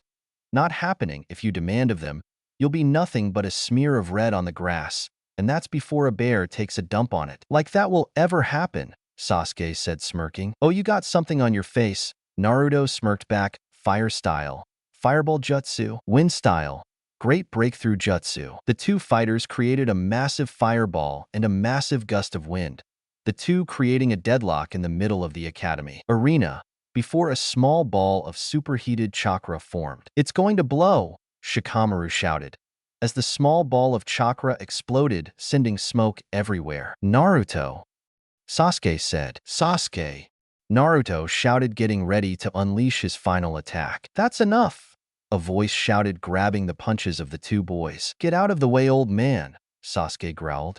Naruto, Rin said, running into the arena. There you are. Hey, Run. John, what's up? Naruto asked. Naruto, I don't think starting a fight is keeping out of trouble, Rin said. Hey, I was just stepping in when a previous fight went too far, Naruto explained. That may be, but you still got into a fight, Rin stated. Yeah, well, Naruto shrugged. Naruto? Hinata asked. Oh, hey, Hinata, how are you? Naruto asked. I'm fine now. Thank you for saving me, she bowed. Hey, no problem, Naruto admitted, blushing. Hey, Naruto, Sasuke said, smiling. What do you want? Naruto asked. Good match, Sasuke said, holding his hand out. Yeah, you too, Naruto said, shaking. But I will be back for round 2. I'll look forward to it, Sasuke smirked.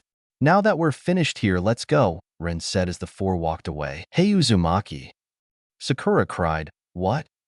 Naruto said. Don't be a stranger around here, Ino said as the group walked off. Once the group got back to Beacon, they saw Ashbin and Gudwith waiting off for them. Victor Glida, how nice to see you guys again, Jiraiya laughed. Master Jiraiya, welcome back to Beacon. Ashbin said. Now if we can discuss why you are head good witch leading the ninja master off. Yang was walking out when she passed the adults.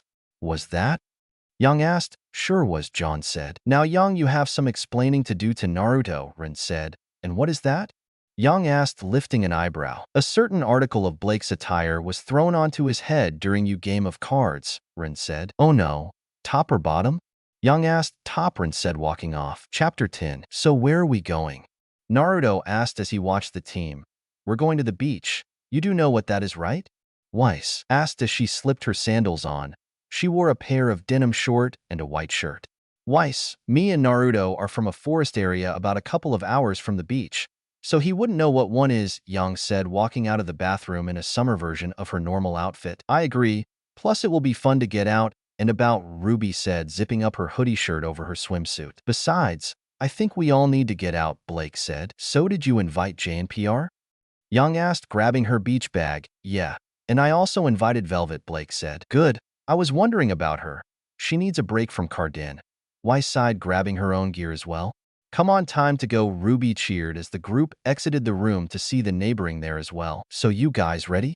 John asked. Yep, I'm so excited. Naruto's first trip to a beach. Yang smiled. Young Naruto groaned. We just need to wait on. Hey guys, a quiet voice said. Hey Vel, Blake said, hugging the rabbit faunus. Thank you so much for inviting me along, Velvet said, smiling before noticing Naruto. And who is this? I'm Naruto Uzumaki. I'm Yang's little brother, Naruto said. Nice to meet you, Velvet smiled. So how are we exactly getting there? Weiss asked. Come on, Yang said. So we teleporting to the beach? Ruby asked, looking around the courtyard. Unfortunately not. You see, for us to go on this trip, I needed to get permission and then a chaperone, Yang said, gloomy. Now Miss Xiaolong, is that any way to react? Goodwitch said, coming up to the group. Oh, Professor Goodwitch, Weiss said, excited. You're our chaperone? Ruby asked glumly. Yes, I am Miss Rose, Goodwitch said, summoning one of her spell arrays. Now hold on tight, she smiled. Sudden a bright light flashed. Next thing the group knew, they were at the beach. Naruto stood in awe of it. Whoa, he seems impressed, Yang chuckled. All right, we should find an area and set up, Rin said. And change into appropriate attire, John said, removing his black battle hoodie and pulled out a Hawaiian shirt which he pulled on. I agree. However, use a changing facility, Weiss said, shoving the boys away while the girls removed their outer layer of clothes, which they decided to put over their swimsuits. I think we better wait for them, Ruby said. A while later, the boys came back, and each one in dress in their beach attire. Naruto was wearing a plain white t-shirt with orange board shorts detailed with a black tribal pattern on the left leg, and his clan symbol on the right. Rin wore an open green bowling shirt and a pair of emerald green shorts with white palm leaf designs, and John was wearing a pair of plain blackboard shorts and his Hawaiian shirt. Wow, you guys look, John started. Nice, Rin said, smiling. The girls blushed at the compliments of the older huntsman. Ruby was now wearing a red and black gradient tankini. Weiss wore a simple white one-piece. Yang wore a yellow string bikini, while Blake wore a black halter neck bikini with swirls of purple. Pira wore a copper kamakini, and Nora wore a pink skirted bikini with black polka dots. Where Velvet? John asked. Here, I am sorry for making you guys wait, Velvet said as she walked up, wearing a dark brown bikini with a wrap around her hips. Good, now we can head for the water, Yang said. Count me out for a while, Blake said, lounging back on one of the beach chairs the group brought. Afraid of the water? Naruto asked innocently. No, I'm just finishing a good book. Actually, Blake smiled, ruffling Naruto's hair. Where's Goodwitch? Rin asked. I'm right here, Mr. Light, Goodwitch said, walking over wearing a white sundress. You're not joining us, Professor? Ruby asked. No, unfortunately. I was sent here because there have been rumors of a Bruce class Grim around, Goodwitch said. I don't think I've heard of a Bruce class before, Ruby said. They're said to be an aquatic Grim like that of a shark. They are also classified as a Type 3 threat, Blake said, not looking up as Weiss laid down on her towel to get some rest. Chill, princess. Not like we're at the beach or anything, Young grumbled. Come on, Young, we're going swimming, Ruby shouted as her, and a couple of the others were already at the water's edge. Okay, Young shouted. Hey bro, you coming? Sure, Naruto said, following Young. Everything okay? Blake asked, walking over to Naruto after reading her book. Yeah, it is, Naruto said. Nice try, kiddo. What's wrong? Blake asked, adopting a stern yet motherly tone. only for Naruto to mumble something. What was that? Blake asked as Naruto mumbled the same thing again. Once more please, Blake said. I said I can't swim, Naruto said, making Blake laugh. Is that all? Naruto, you could have told us that before, and we could have used some of the time that we train you with to teach you, Blake said, ruffling she hair a bit. I was just scared I would be laughed at, Naruto admitted. Well, you won't be, Blake said, smiling. Suddenly they heard yelling. Naruto and Blake looked out to the ocean to see a trio of surfers carving up a wave. The only odd thing about these surfers were they were faunus. The surfer trio, Blake sighed. You know them? Naruto asked. Stacks, Wipeout, and Gnarly, the three most harmless faunus around. Not even the White Fang wanted to recruit them, Blake explained. And the Schnee? Naruto asked. They don't even bother with them, Blake said. Basically, if it's not fast food, waves, or a lazy afternoon, those three will not attack it. They're basically a bunch of slackers, Weiss said, looking at the three surfers. Hey, you guys coming in or what? Yang shouted. Yang had been having a splash fight with Ruby, Nora, and Pyrrha while John and Ryan were just enjoying the water when they sensed Goodwitch come up to them. Mr. Ark, Mr. Lai, I need a word with you about your last mission, Goodwitch said. When did they go on a mission? Nora asked. While we were playing cards, Yang said, blushing. Why are you blushing? It was your idea, Ruby snapped. Well, you see. Blake's brow landed on Naruto when he was about to walk into the room, Yang admitted. What?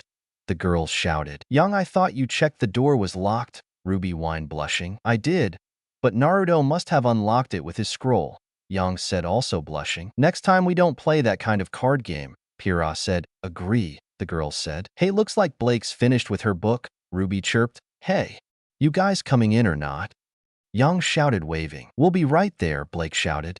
Once Blake and Weiss joined the girls, they started a game of ocean volleyball, while Naruto watched, just sitting on the part of the beach where the waves crashed. Looking embarrassed that he couldn't join in. Naruto, come on, Blake said. I'm good, Naruto said. Come on, Ruby cried out. No thanks, Naruto sighed. Why is he not coming in? Yang asked. He's scared, Blake said. Huh? Yang asked. He can't swim, so he's scared he'll drown, Blake explained. But back in the village, that damn village, Yang growled. I take it they're taught to swim? Weiss asked. One of the first thing you learn in the academy, but if he got a bad teacher, Yang started. Then he wouldn't have learned, Ruby finished. Now remember, what we discussed here cannot be retold anywhere else, Goodwitch said. We won't, Professor, Rin said. I agree. If they knew what we did, it could be seriously bad, John said. Indeed, but we need a spy master, and Jiraiya fits, Goodwitch said. But are you sure that's the target? Rin asked. I do. Now you better get back before, Goodwitch started, before, Naruto. Yang screamed. Come on. John shouted. Miss Xiaolong, what happened? Goodwitch asked. Naruto was knocked over by a wave and was swept out to sea. Yang said. And worse of all, Naruto can't swim. Blake added. Oh dear, Rin said. And just to make matters worse, John said as a black blade was shown out of the water. The Bruce. Goodwitch said. Shit. Blake cursed. Naruto. Yang panicked. Cowabunga bros. A voice shouted out, totally tubular. A second voice declared, mega awesome. A third voice announced. There on the waves were the Faunus trio, Stacks, Wipeout, and Gnarly. Whoa, brothers, check it out, we got a crasher, Stacks said. Stacks was the most unique Faunus, being a shark Faunus. He lived, ate, and breathed surfing, the ocean, and bumming around. Ah, it's just a Brucey Wipeout. A brown wolf Faunus shouted out as he performed a cutback around the Bruce. Yeah, but that Brucey is about to make chow out of that Grom. Gnarly, a bear Faunus, said as he moved to the other side of the Grim. All right, dudes, distract the fish, I'll get the Grom, Stacks said. You got it, bro, the other two said. Stacks propelled his board towards Naruto, while the other two played distraction. Over here, you guppy. Wipeout taunted. Plenty of tender meat. Nah, bro, over here, nice and chewy. Gnarly teased, watching Stacks sail up to the kid. So, little Grom, what's your title? Stacks asked, placing Naruto on his board. My what? Naruto asked, coughing up seawater. Your name, Stacks said, carving the waves while maintaining a grip on Naruto. Naruto, the blonde said. Tubular name. Ninja language name meaning maelstrom. Or you know fishcake, Stacks said. You speak the language of the elemental nations? Naruto asked, shocked. Nah, bro. Just know they're water-related words. Not much of a scholar, Stacks smiled. Yo, dude, you better hang on. the wave terminal is coming up. Speak Valish, Naruto said as they glided to a stop. You know the shore. A wave terminal, Stax smiled. But got to ask, bro, why didn't you swim to the shore? Stax asked, helping the blonde up. I can't swim, Naruto admitted, making Stax smile goofily. So you got no water skills. Relax, Grom, and let this old guppy teach how to swim, Stax said. Really? Naruto asked excitedly before being swept up in a mane of blonde fire. Naruto, you're okay, Yang said. Just please don't do anything like again until you can swim, Yang said, hugging her brother. A dude? The Brucey's about to hit the wave terminal, Wipeout said, running up to the three. Yeah, just if it gets into the sand, we'll have bigger problems, Gnarly included. Wait, these things can go on land? Yang asked, worried. Yep, Wipeout said as the Bruce had reached the shore.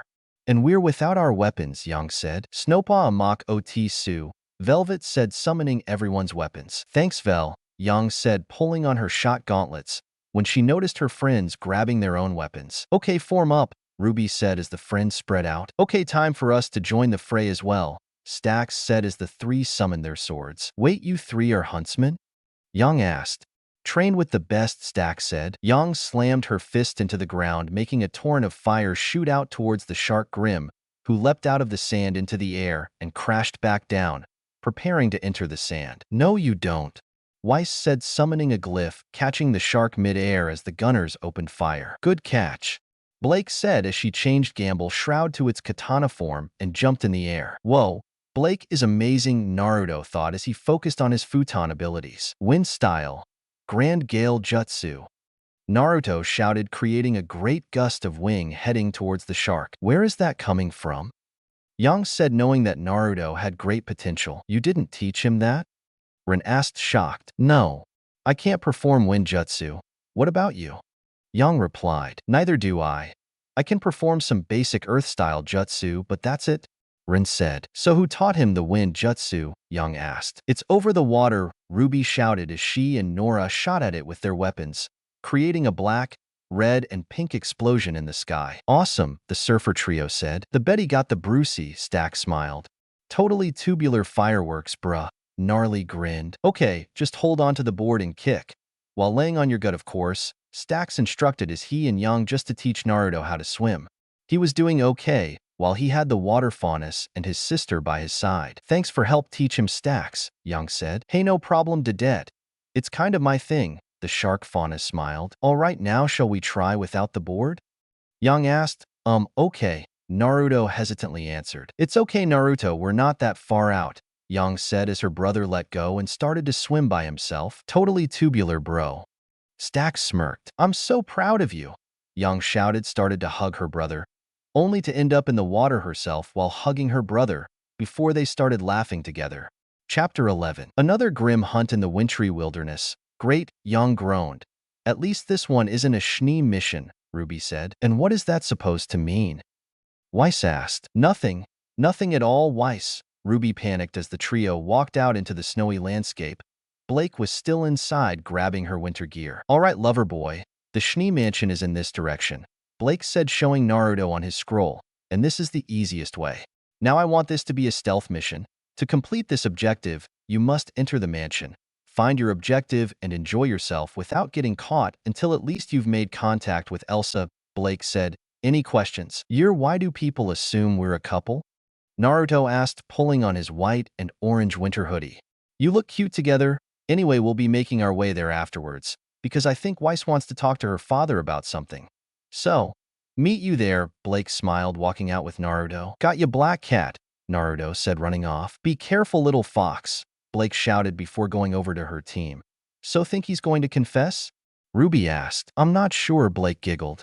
All right, on the ground, a mercenary said as he pushed the Schnee matriarch Anna Schnee down. You won't get away with this, you scum, the patriarch Geist Schnee yelled. Oh, you see we will. And you're going to let us walk out that front door, the mercenary said, tying them back to back. Why would we? Anna shouted. Because, if you don't, I'm going to find your little angel and, well, let's just say, she'll be going to pieces, the mercenary chuckled darkly. What do you want? Geist asked, surrendering. Just access to your private bank account and personal dust vault, the merc said. So you're with the White Fang, Geist said. Oh please, I'm way higher in the hierarchy than those mongrels, Yes, that's right, my organization has included the White Fang as low-level enforcers, the merc said. So what do we call you? Geist asked. You can call me. Huh, never did have to come up with a name for myself. It was always Scumbag, shithead prick. But well, you can call me Phantom, Phantom said. So who do you work for? Geist asked. A shadow, Phantom said, knocking over a vase, smiling. Geist. Just do it, Anna said. No, I will not. Geist shouted. Okay, bring out the girl and knives, Phantom chuckled. No? No, please, she's innocent. Anna cried. Not really, Phantom said, plopping down in an armchair. This is comfy. Come on. Come on. Elsa begged, freezing the door to the frame to make sure it's secured before running to the middle of the room, her eyes never leaving the door. When she felt a hand on her shoulder, she quickly turned around to see Naruto behind her looking concerned. Hey Elsa, Naruto said before being gripped in an Ursa hug. Naruto, Elsa whimpered. Are you okay? Naruto asked. No, I'm not. Someone has attacked us and are holding Mom and Dad hostage. She whimpered as Naruto looked sternly. Come on, Naruto said, clasping Elsa's wrist. Where are we going? Elsa said, tearing up. Out, Naruto said, lifting his friend into a bridal carry. You may want to hold your skirt. Huh? Elsa asked as Naruto started to run to an open window. Naruto. Elsa screamed as the door busted open. This way, Naruto said, leading her to the back garden. Boss, she got away. Phantom's radio crackled. Really? And how did she do that? Phantom asked, pausing. Chakra? Out the window, boss. But it looked like, the goon said. She had help, a very particular type of help. One that comes from the ninja territories, Phantom chuckled. Ninjas? Geist asked. But the only ninja who know about this place are dead. Come on! A mercenary shouted, running past the bushes. Naruto and Elsa were hiding. Elsa was scared out of her mind. But Naruto was somehow calm and collected than someone his age should be. Naruto, you have to keep calm. If you need any assistance, just mentally yell, and one of us will be there to help you. The voice of his mother's chakra construct said. Thanks, Mom, Naruto mentally said before looking at Elsa, who was scared out of his mind. Elsa, listen to me. We will get out of this, Naruto said, smiling before he pecked her cheek to make sure she had hope. Naruto, if we survive this, I want to give you something special. Elsa blushed. Okay. Naruto smiled, holding her hand. Well, like your father said, I approve of her, but just take it slow, especially if she planning on giving you what I think it is. Kushina said, okay. What is it you think she wants to give to me? Naruto asked as he snuck about with her hand in hand under the flowers bushes. Did you find anything ninja-like? Phantom asked, getting irritated. None, sir, a merc said over the radio. Brilliant. Hurry up and find whatever is giving off that energy. Phantom bellowed, slamming the radio down. Okay. Where is the ninja you've hired to rescue your daughter? We didn't hire anyone. Anna shouted. Easy, Anna, Geist said, maintain an attitude of one in control. Well, Mrs. Schnee, if you didn't hire him, who did? Phantom asked, sitting down, and smirked. Because I will find him, and then boom. He smirked, shifted into a psychopath's smile. Like you could handle a ninja, Geist said calmly. Who said I couldn't? Phantom asked, walking around to Anna and striking her with his handgun, leaving a cut on her face. Anna, Geist roared in anger. Once I'm out of here, I'm going to gut you like the coward you are. Mr. Schnee, I do apologize for damaging your beautiful wife, but that is the penalty for not giving me what I want. And what I want at this particular moment is your daughter and the ninja she's with, Phantom said cheerfully. Get stuffed, you piece of rat shit, Anna murmured. Anna, don't speak, Geist whispered, holding her hands with his own. So tell me something. You have 2 daughters, but my men could only find evidence of one. Where's the other one? Phantom asked. Not here, Geist said. Well, no shit.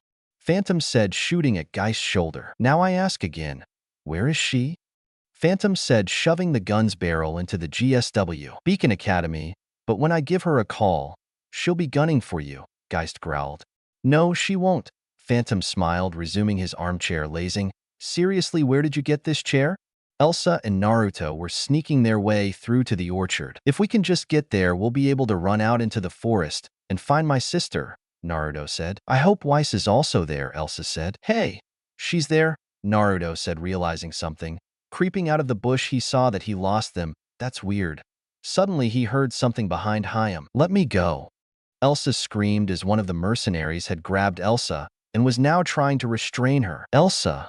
Naruto shouted, ducking back under the bush. Dad, I kind of need help here. All right, quickly use the transformation jutsu.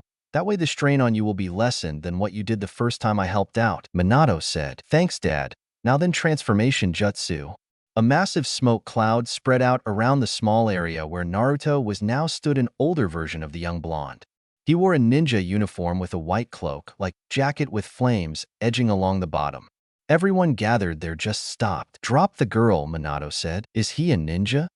Merc 1 asked. I think S, Merc 2 said before being slugged by the fourth Hokage, who then teleported behind the first Merc and knocked him out with a neck chop, grabbing Elsa in the process. Are you okay? Minato asked. I am, I'm an echo of your friend's father, Minato said. An echo?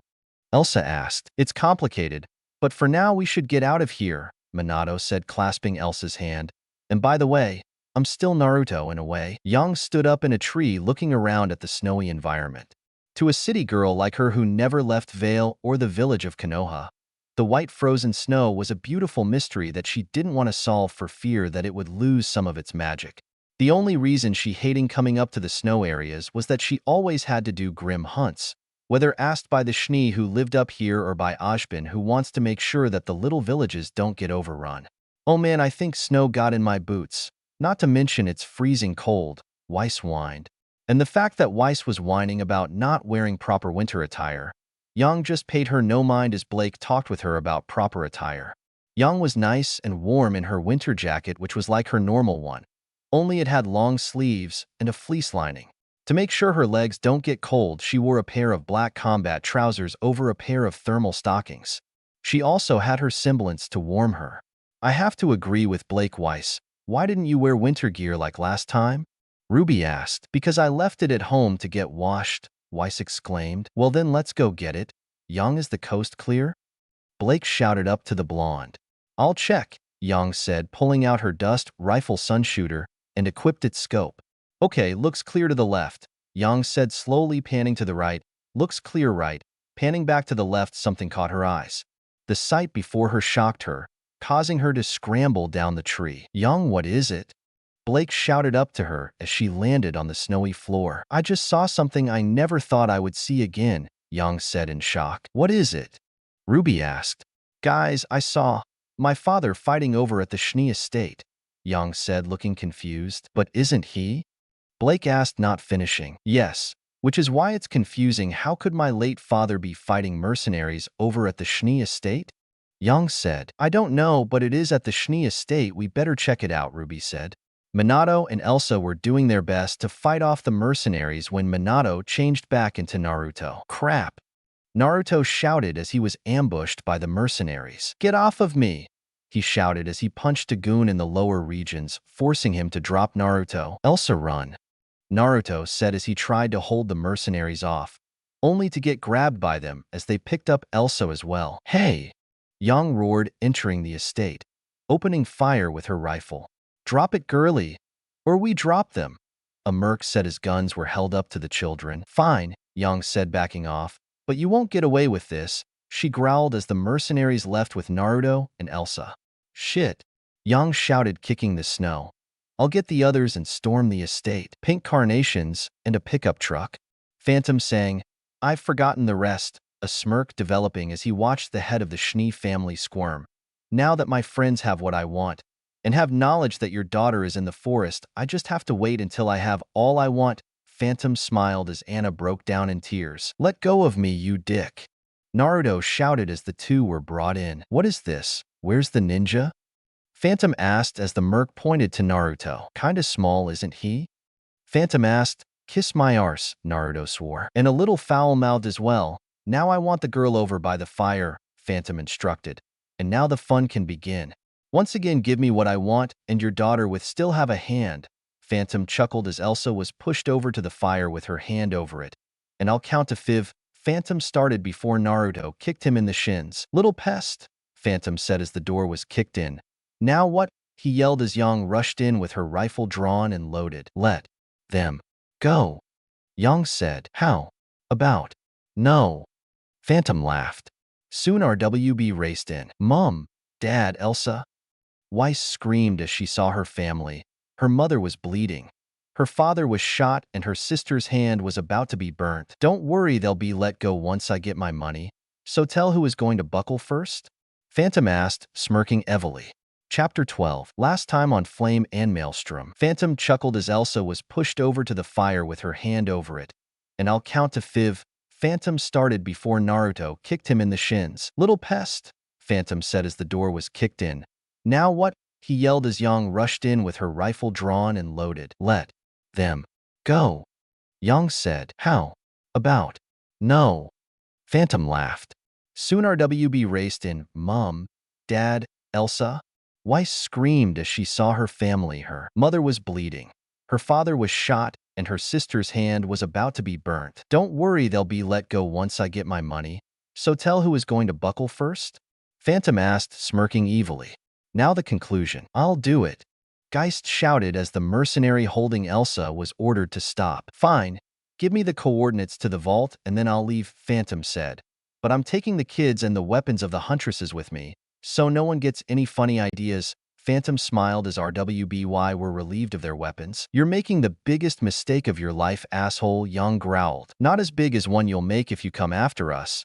But I'll be nice, Phantom said as he lifted up the bag of weapons. I'm going to leave these at the gates to the estate, so you don't have to go far to collect them before running off and crying to Ashbin like little bitches who miss their mummies, he cackled. You bastard. When we get out of here and reclaim our siblings, I'm going to make sure that the words cold snap takes on a new meaning with you. Weiss growled. And pants on fire with me. Yang snapped. Whatever, ladies, ciao. Phantom farewell, dragging Naruto and Elsa away. You won't get away with this so easily, you swine, Geist shouted. The only reply he got was a middle finger from the other side of the door. Once the door was closed, Ruby turned to Yang. Do it, Ruby said as Yang nodded, burning the ropes with her aura. Now that we're out, let's go. Ruby said. Mom, Dad, are you all right? Weiss asked as she hugged Anna. We're fine, Weiss, Anna said. But that monster has your sister and the mysterious ninja. I don't care about that blonde boy. If this man thinks he can take on the Schnee, he'll think again. Geist shouted, getting his claymore. I knew it, Yang whispered. They only care about themselves, Yang. Not the time, Blake whispered. I don't give a stuff. That old fool goes in swords blazing. He's likely to get them killed, Yang snarled. Oh, Mom, these are my friends. Ruby, Blake and Yang, Weiss said. The boy they took is Yang younger brother. Geist no baka, Yang said in her native language. I am not an idiot, Miss Yang. I know that I will have to be careful, Geist said. Whatever. Wait, how did you understand what I said? Yang asked. Yang. I thought I recognized that name. Yang Uzumaki, wasn't it?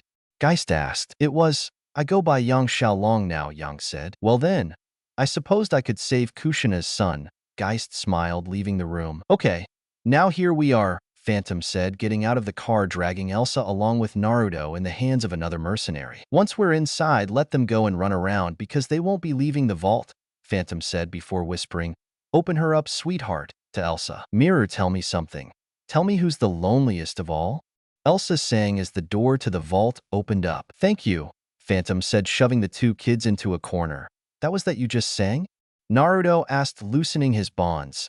The Schnee family song. It's about how lonely we are and that we keep things hidden from others, Elsa explained before shivering. I'm scared. Don't be, we'll get out of this, Naruto said, taking her hand and running off in the vault. Noticing the size of it, he spoke one word, Kaijin. What's Kaijin? Elsa asked, nervous. A hidden guardian, Naruto said. A hidden guardian. What are you talking about? Yang asked. If our research is to be confirmed, then it is a special semblance, called the Titan semblance. Geist said. The Titan semblance is a myth, Weiss said. Father, you can't be serious. I am Weiss. It is a rare and powerful semblance. It is not created by a person's personality like most semblances, but rather their courage. The stronger the fear they must overcome, the stronger the Titan form, Geist explained. That must mean, Blake said. When Naruto returned to Beacon after getting kidnapped by Roman, he must have used that there, Weiss said, and saved Elsa and himself while destroying that lab they were kept in, Ruby said. My brother has a rare semblance, Yang said, looking awestruck. Wait, could the Titan semblance give Naruto ability that he shouldn't know? Blake asked. Not to my knowledge, Geist frowned.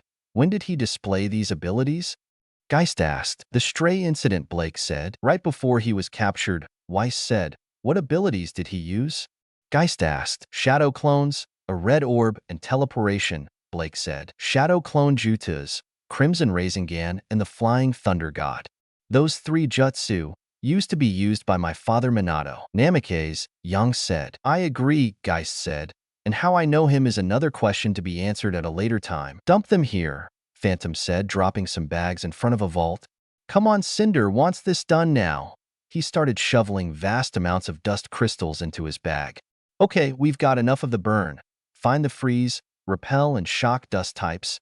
Pastor, send those little brats up to the big sky, Phantom ordered. Yes, sir, Pastor said, drawing two bladed revolvers, and loaded some black tip dust bullets. This is going to be fun. Oh, and boss, as a reward, can y'all get me some of them smoke crystals? Sure, why the hell not? Phantom said, shrugging as he walked off. Yeehaw, Pastor chuckled. Here, kiddies, they're coming for us. Elsa panicked. Calm down. We not dead yet, Naruto said as he closed his eyes. Focus on the power of my soul, the strength of my aura, and my courage. Titan mode, Naruto said as his eyes flashed open before he activated his semblance, becoming Kaijin Naruto again. All right, Elsa cheered, jumping up onto his shoulder before hugging his neck, making the giant blush. Let's go get them. Elsa smiled as Naruto growled, walking off. Oh, kiddies, where are you? Pastor asked. Right behind you, Elsa sang, sad. The merc turned around only to see Naruto's colossal fist swing into him, making him take flight into the nearest wall, which Naruto pulled him out of the wall and mashed him into the floor. Naruto, we got more coming up behind us, Elsa said, freezing the floor as Naruto dashed forwards deeper into the vault to get rid of those who had tried to hurt Elsa. Naruto, calm down. If your anger gets a hold of you, then Kurama can and probably will take advantage of your emotions and weaken the seal, Minato said. I agree. Just keep your anger in check, and you should be able to maintain your form, Kushina added in. Have fun ice skating, boys, Elsa giggled as several highly trained soldiers of fortune slipped and skidded across the frozen floor. One of them skidded into the wall at the other end. Yes.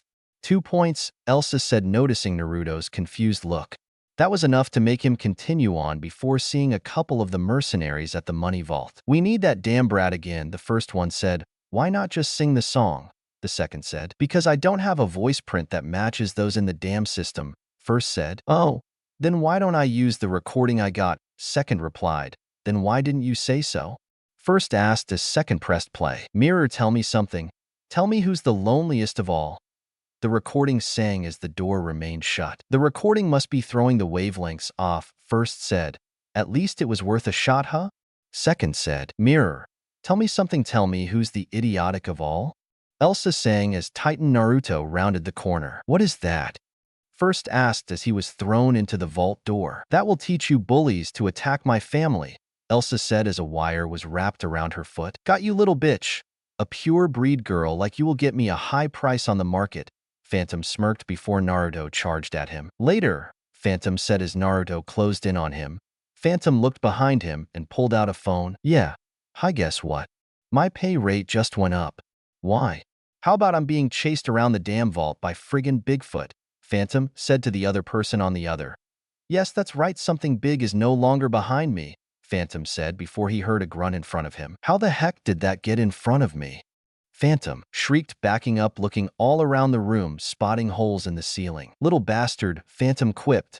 You want the girl, huh, do you? Monster? He asked, drawing his gun and pressing it to Elsa's head.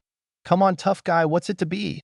He squeezed the trigger slightly before Naruto backed off and retreated around the corner. Yeah, thought so, Phantom chuckled before Naruto charged around the corner, picking up Elsa and Phantom, dragging the airshol who dared to harm Elsa before throwing Phantom out the main door. Let it go. Let it go, can't hold me back anymore, Elsa quickly sang, closing the front door. We're safe from him for now, Elsa said. But the others I'm not too sure of, as guns were drawn. Get on, Naruto said, hoisting the girl he was quickly falling in love with onto his shoulder. Can you guard my back? I'll try, Elsa said, unsure. That's okay. All I want you to do is stay safe, Naruto said. Thank you. Elsa looked behind her to see 3 guards coming up to them at a rapid rate. only for her to use her semblance to shoot 3 grenade-sized pieces of ice at them, knocking them down. Naruto was dealing with those coming from the front by using a chakra-enhanced roar, pushing them back before slamming she fists down on the floor, cracking it, making a massive sinkhole, making the mercenaries fall into it. I think that was the last of them, Naruto said, becoming his normal form again, looking around at the damage he caused. That's going to be... He was cut off by something soft and warm interacting with his lips. Naruto realized it was Elsa. He had just experienced his first kiss. Wow, was all the young blonde could say while dazed. Did you like it? Elsa asked, sweeping her hair back. Yeah, I did. So what does this make us? Naruto asked, taking her hand in his own. I think we're dating well as much as a pair of 10-year-olds can be, Elsa said as the pair walked over to the open door of burned dust and laid down. Not be the most comfortable, but at least it's kind of warm, Elsa said as Naruto snuggled up next to her, sending out a slight pulse of chakra to warm up the dust a bit. Thanks to the use of her semblance, Elsa's body temperature drops a bit and must regain the warmth it lost. Outside, Phantom groaned, getting up, cracking his back as he did. That hurts, and worst of all, I'm not going to get paid. He groaned as he started to walk off, only to realize his foot was stuck. What the? He asked before a boot was inserted into his face. Ruby said, sticking the landing. Niece won, Ruby. Now it's my turn. Yang said, punching Phantom in the gut before unleashing a 10-punch combo on the creep, finally launching Seward. Weiss. Got it? Weiss said, trapping him in a glyph. Blake. Okay, Blake said, shadowing up to Phantom, planting her boots into his gut, chest, and finally the face before jabbing him with the blunt side of Gamble Shroud's clever and handle. Going down! She smirked, jumping onto the back of the glyph, releasing Phantom from it, propelling him into the ground. Yang, Blake smiled. Phantom groaned, pulling himself out of the crater, only to see Yang's boots in his eyesight. The view as he panned up was not a pleasant one as Yang was cracking her knuckles. You picked the wrong hostages, Yang snarled as she loaded ammo into her gauntlets. All right, fireworks, Ruby giggled, confusing the other two as Phantom was pointed at the moon with Yang's knuckles under his chin. Ka, Yang said, innocently firing her gauntlets. Boom. She shouted, sending him flying. Aw, no pretty colors, Ruby whined as a large explosion happened thanks to Yang shooting a couple of more shots. Yay. You are such a kid, Weiss snapped. Kids, mirror, tell me something. Tell me who's the loneliest of all, Weiss sang, opening the door. Elsa. Naruto.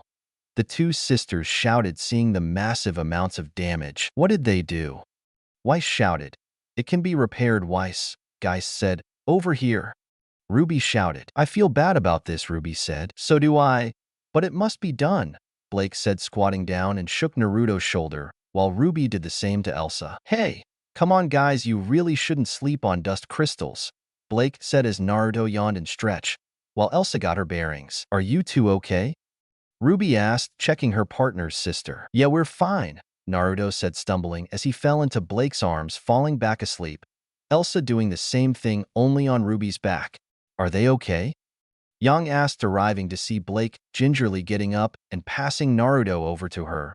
Poor little guy. It must have been frightening for them, Weiss said as Ruby transferred Elsa to her back. Come on, let's get them home. Yang smiled, softly kissing her brother's head in a motherly fashion.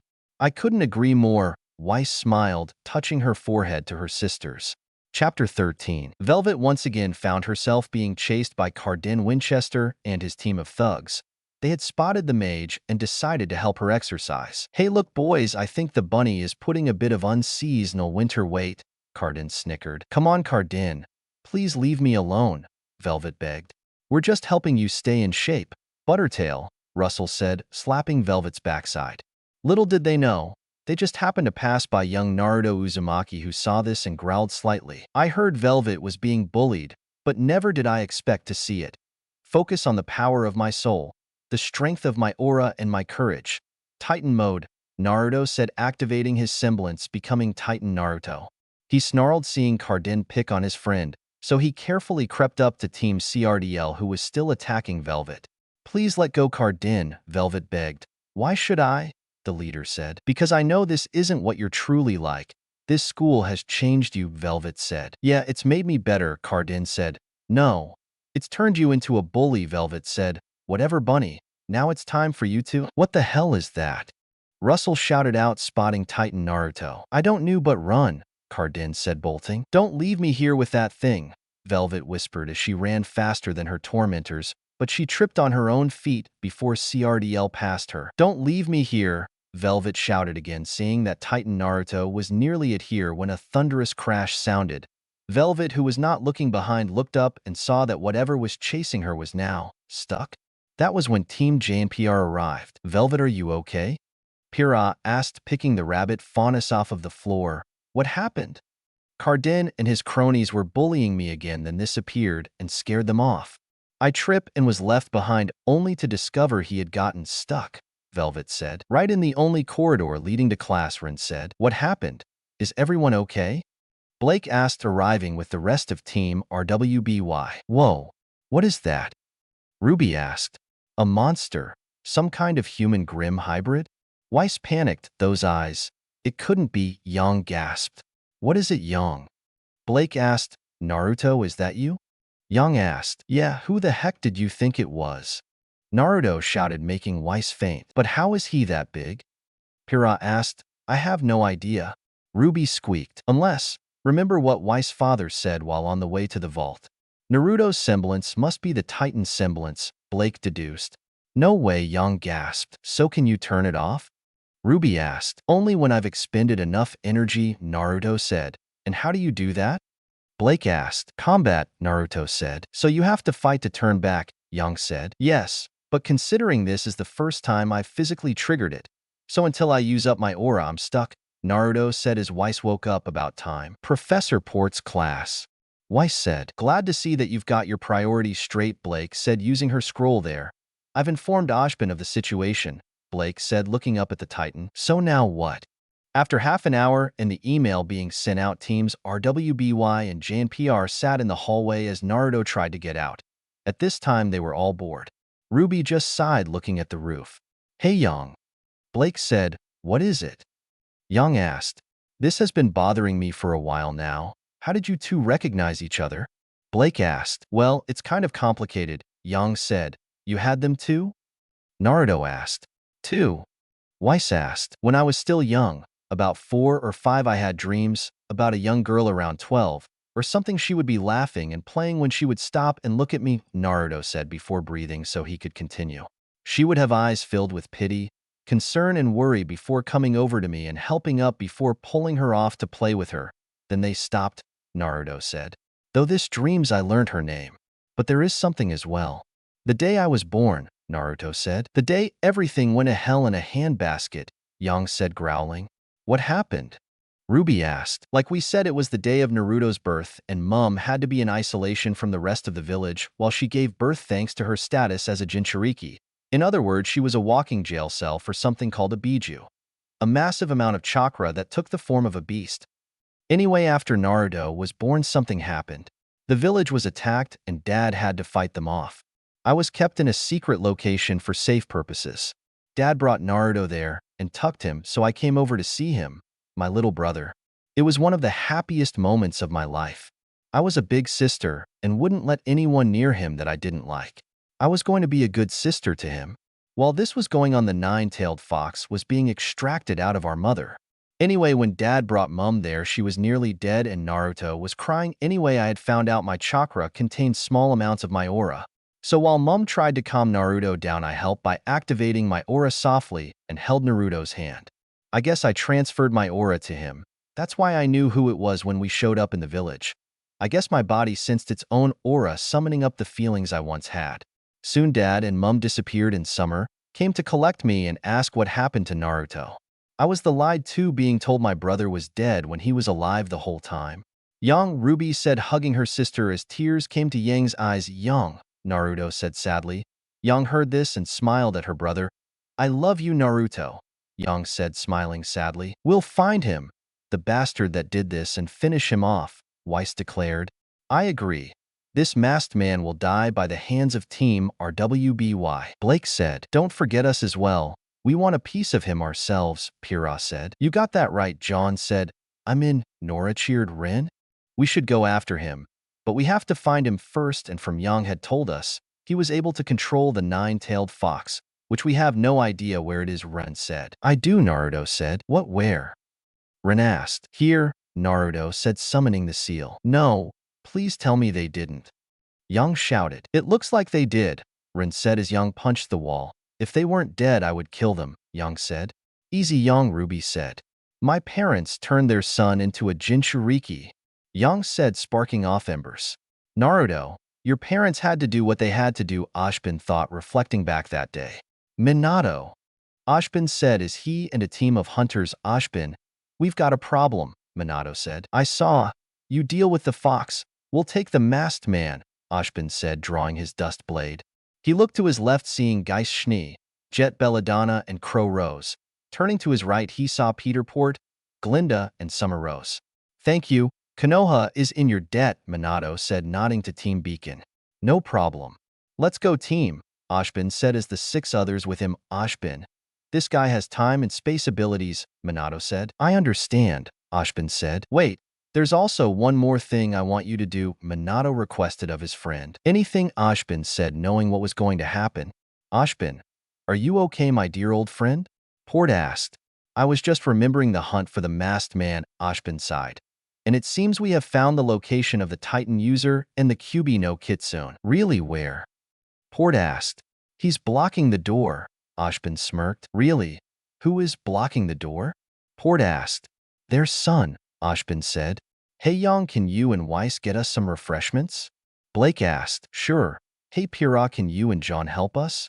Yang asked. Take Nora as well, Rin ordered, acting like the second command role he rarely uses, usually relishing the role to Pyrrha considering she's John's partner. Yes. Nora cheered, dashing off with Yang's group chasing after her, leaving Ruby, Blake, and Ren. Why did you send them off? Ruby asked. So how was it? Blake asked. How was what? Naruto asked. Your first kiss? Blake smiled. It tasted kind of sweet, Naruto said. Did you enjoy it? Blake pushed further. Yeah, I did, Naruto smiled. Wait, you kissed a girl? Ren asked. I'm impressed. More, he was kissed. Let me guess, Elsa, right? Ruby asked. Maybe, Naruto shrugged. I can see why you sent Weiss away, if she found out. Well, I wouldn't want to be you guys when Weiss finds out, Ren said. Well, I think it's cute, Ruby smiled. Thanks, sis, Naruto said. Ashbin and Goodwitch saw this interaction and smiled sadly. They would have been proud of him, Goodwitch said. No doubt, Ashbin said, remembering when they caught up to the masked man. Ashbin? Goodwitch asked. There he is, Geist said, drawing his multi-action Dust Claymore Thys Ledger. Geist, Jet said, drawing his chain katana Obsidian Ronin. He's going to be killed. Port Goodwith circle around to the left. Crow, be careful, from what Minato said. He can use time-space manipulation attacks, Ashbin said. That's going to be tricky, Summer said, drawing her saber carbine Moonlight Rose. Don't worry, Hill won't be able to use them when counter-attacking, Crow said, drawing Midnight Rose his sniper scythe. I agree, Ashbin said, drawing his sword Emerald Shard out of his cane. This is it. We'll stop him, Summer said, dashing off. Summer, Crow shouted. So you defeated a mercenary with brute strength, only for Yang to kick into Tay air and blow him up? Ren asked. Pretty much. Then we entered to find the hostages, only to find them asleep on a pile of burned dust. It was so cute, but then Blake said we had to wake them up, Ruby pouted. Wow, where were we? Ren asked. Oh yeah. Professor Port had us collecting samples of various grim bodily fluids. Gross, Blake flinched. What was?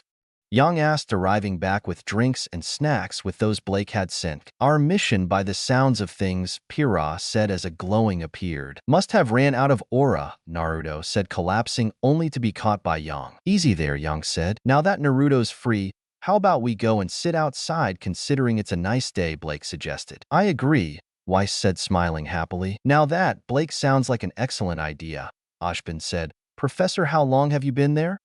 Ruby asked. Quite a while, Ruby, but now going some time together before the afternoon combat classes.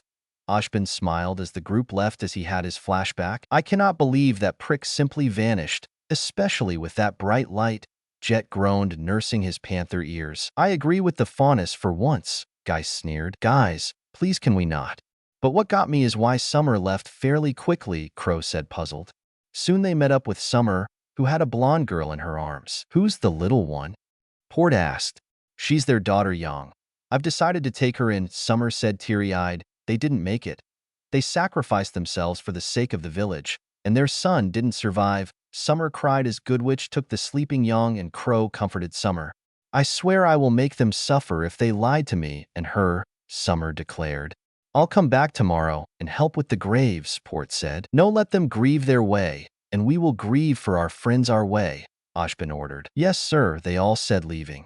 Come on, Naruto said as he raced ahead of the group of hunters who were going a relaxed pace. Calm down. We still have to pick a spot to sit down, and then there's the blanket to spread out so our uniforms don't get dirty, Weiss said, walking out into the courtyard with the others as Naruto sat on a part of the wall. Yeah, Naruto groaned before seeing something interesting. Huh? Naruto asked, seeing Cardin Winchester with Velvet soothingly stroking her long bunny ears while whispering what appeared to be sweet nothings to the young faunus. Looks like Velvet was right, Naruto said. Of course she was, kid, a new voice said. Standing there next to Naruto was an older male with shaggy blonde hair, stormy blue eyes, and an orange face mask covering from she nose down. Trust me, kid. You and your pals are going to have one heck of a wild ride, the teen said, walking off while looking at Naruto before pulling down his face mask, revealing 6 whisker-like marking on his face. Trust me on that one, Naruto, the older version said to his younger self. He paused, seeing teams RWBY and JNPR laughing together and joking around before Yang called over the younger Naruto. But first you're going to be dragged through the toughest darkness you've had to face. But courage, love, and friendship is on the other side for you. Kid, future Naruto said, disappearing into thin air. Believe it? Chapter 14. I really hate this, Naruto said, growling. Which is why I'm coming with you, little brother, Yang said as they walked through the gates to Konoha.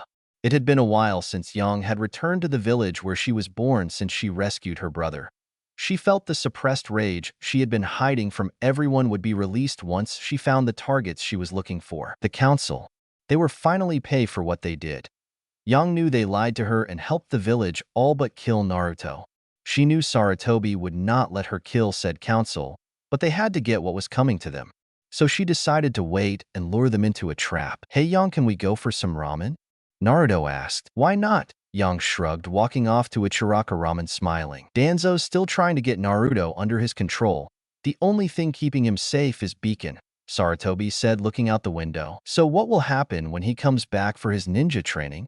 Kakashi asked, as he and the other ninja that knew about Naruto. I don't know, Sarutobi said, smoking his pipe. Father, maybe it's time we deal with him, Asuma said. I agree with your pup, Sumi Inuzuka said. Yes, we do have to do something about that old battle axe, Inoichi said. Yes, but what? Anything we try will have negative repercussions on us, Shikaku said. So what do we do? Mabuki Haruno asked. Never mind, we will leave this for now, Sarutobi said, indicating those who gathered to leave before he felt a new chakra source. What do you think, Jiraiya? I don't trust those old geezers as far as I can spit off of the Hokage monument, but Shikaku's right, the civilians, and those who don't know about Danzo's shadow will want who did it dead, Jiraiya said. Plus, I'm pretty sure Yang would want a piece as well, a feminine voice said. Asunade, how long have you been back in the village? Sarutobi asked. Yeah, the one you said you would never step foot into again, Jiraiya mumbled, making Tsunade grab his nose. The subject you've been talking about, the Uzumaki siblings. I heard whispering of Yang returning to take Naruto, Tsunade said, brushing back one of her plaits behind her shoulders. Wow, I seriously haven't been here in a long time, Yang said, walking into the small ramen vendor. Yo Tucci, I am anybody home? Just a minute, I am called out, entering the shop front. Yang, the young woman said, pulling the blonde girl into a bear hug. You're back. Easy, I am, Yang said. Yeah, I'm back, but just for one of these check-in visits. Check-in visits? Ayam said, serving up some ramen to the pair. About of the deal to allow Naruto to stay at Beacon until a couple of years when he can come back and earn his ninja degree or something. But then hopefully he'll head to Signal or some other primary hunter school, Yang said. You know I'm heading to Signal, sis. Naruto beamed. Good to know, Yang said, enjoying her ramen. You don't think Danzo will try anything against Sarutobi, do you? Kurenai asked. I doubt it. But knowing that one-eyed warhawk, Asuma said. What does Danzo want with Naruto anyway? Enko asked as she sucked a dumpling off its skewer. Danzo wants Naruto to be a root drone. And with a Jinchuriki under his orders, Kurenai started. He could take over the village, Kakashi said seriously. So don't let the slimy bastard near the kid, Enko shrugged. That is why we sent him to Beacon. However, every time he comes back, which thankfully is rare, he becomes a target for Root. Kakashi said. Doesn't ANBU monitor him? Kurenai asked. They do, but several civilians start riots, forcing the ANBU to deal with them rather than protect Naruto, Asuma said. So, have several ANBU units from the other divisions, so the village security ANBU can deal with the riots and Naruto can be covered. Enko said. It doesn't work like Enko, Kakashi said, lacing his fingers. And besides, I think Root may have finally infiltrated the ANBU Black Ops. What? The other Jonin said. That's gotta be bullshit, Enko growled. Noah, Biki, and Inoichi discovered 3 Root warriors. They were searching for where Naruto is located, Kakashi said. But the only one who knows where that is, Asuma panicked. Yes, Sarutobi, the 3rd Hokage, Kakashi finished. So what's the plan? Kurenai asked. Hey Naruto. Sakura cried out as she and Naruto's other friends from the academy spotted the pair. Your friends? Yang asked, smiling while crushing her brother in a bear hug. Knock it off, Yang, Naruto growled as the academics came over. Wow, nice rack you got there, Blondie. Mind if I check their reel? Kiba grinned, only to be buried face first. You must be Hannah's pup brother, Yang deadpanned. And you have to ask a girl nicely to see her goodies? Good to know, Kiba whined. Come on, Shikamaru said as he and Shino pulled Kiba up out of the massive crater he was in. Hey Naruto, why don't you hang out with your friends for a while? I've got something to take care of, Yang said, walking off. Okay, Naruto said. Thanks, Sora, Yang said as she entered the Hokage's office. So the council will be here soon to talk with Gramps, huh? Over my burning rage, she thought, taking a seat in the Hokage's chair and swinging it around to see the view outside. View's nice, she smiled. I now know why he got this kind of chair, Yang said, sitting down and just looking out the window. Still wish Dad was here. She smiled softly. We will wait here, Danzo said as he and the elders walked into the office of the 3rd Hokage, but was allowed to since Sora knew this was what Yang was waiting for. Hopefully this time we can force Hiruzen to tell us where he hid the boy, the female elder said. But there is a chance he also will tell us that he doesn't know when clearly he does. Where does the beacon lie, Danzo said. Maybe we can use a mind jutsu on him. You do have those, don't you? The male elder said. Yes, of course. But they were captured on a raid to the ANBU unit this morning, Danzo said. And of course Kuro is keeping them locked up awaiting torture by Enko, that damn snake which, if I had my way I would have exiled her a long time ago, Danzo said. And of course Yang was listening in on their conversation and decided it was time to reveal herself. So you guys are here for my little brother, Yang said before turning around slowly, her eyes shifting from the peaceful lilac they were a blazing red. Yang Uzumaki, ID you're here, then so too is your brother, which you will summon for me right now. Danzo ordered. I don't think so, Yang said. So be it. Root, Danzo said, summoning 2 Root warriors as Yang activated her gauntlets. Tire her out and then bring her to me. Yes, sir, the 2 said as Yang leapt out the window and landing on the road below, looking back to see the Root warriors draw their ninjato swords and gained reinforcements. Crap, Yang said, unleashing all of her shots, one of which was blocked by the swords charged with chakra. She looked down when she heard the click. That means she was on her last shot. This was at the final shots, and they were heading for. So she ran away using her chakra to enhance her legs so she could run away faster until she could use her shotgun jump technique to get away from them. Here goes nothing, Yang said, using the technique to launch herself into the air, flying over the village and landing with a roll in an area without the Root warriors following her until they caught up to her. She was finally catching her breath, checking behind her to see if they caught up when she felt an area of warmth.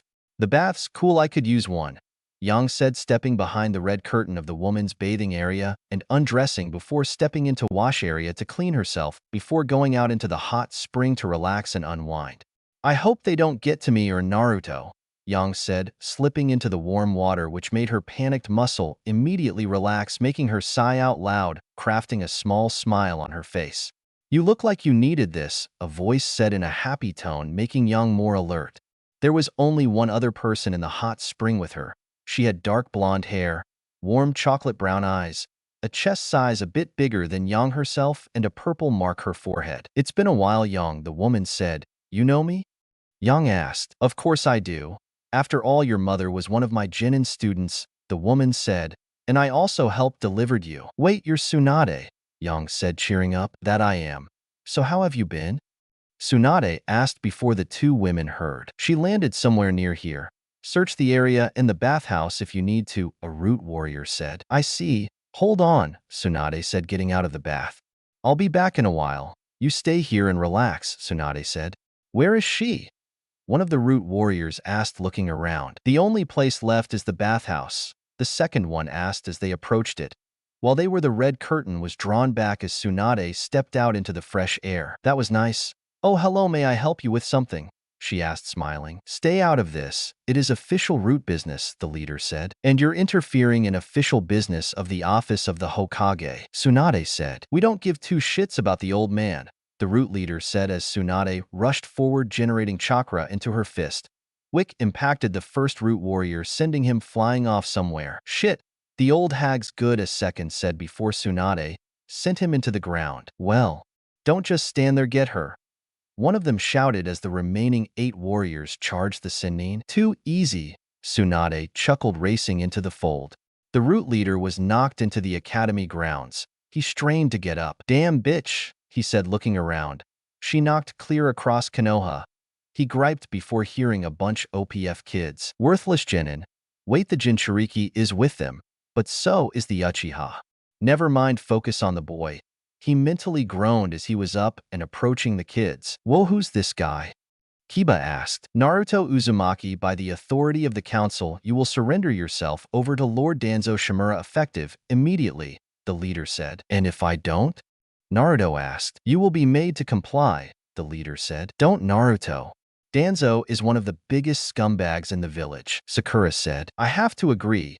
He runs a secret ANBU-like unit, using it to carry out black op missions around the elemental nations, Shikamaru added. So you are the son of Jonin Commander Nara and the daughter of Advisor Haruno, the root operative said. Then you too will be made to come along quietly.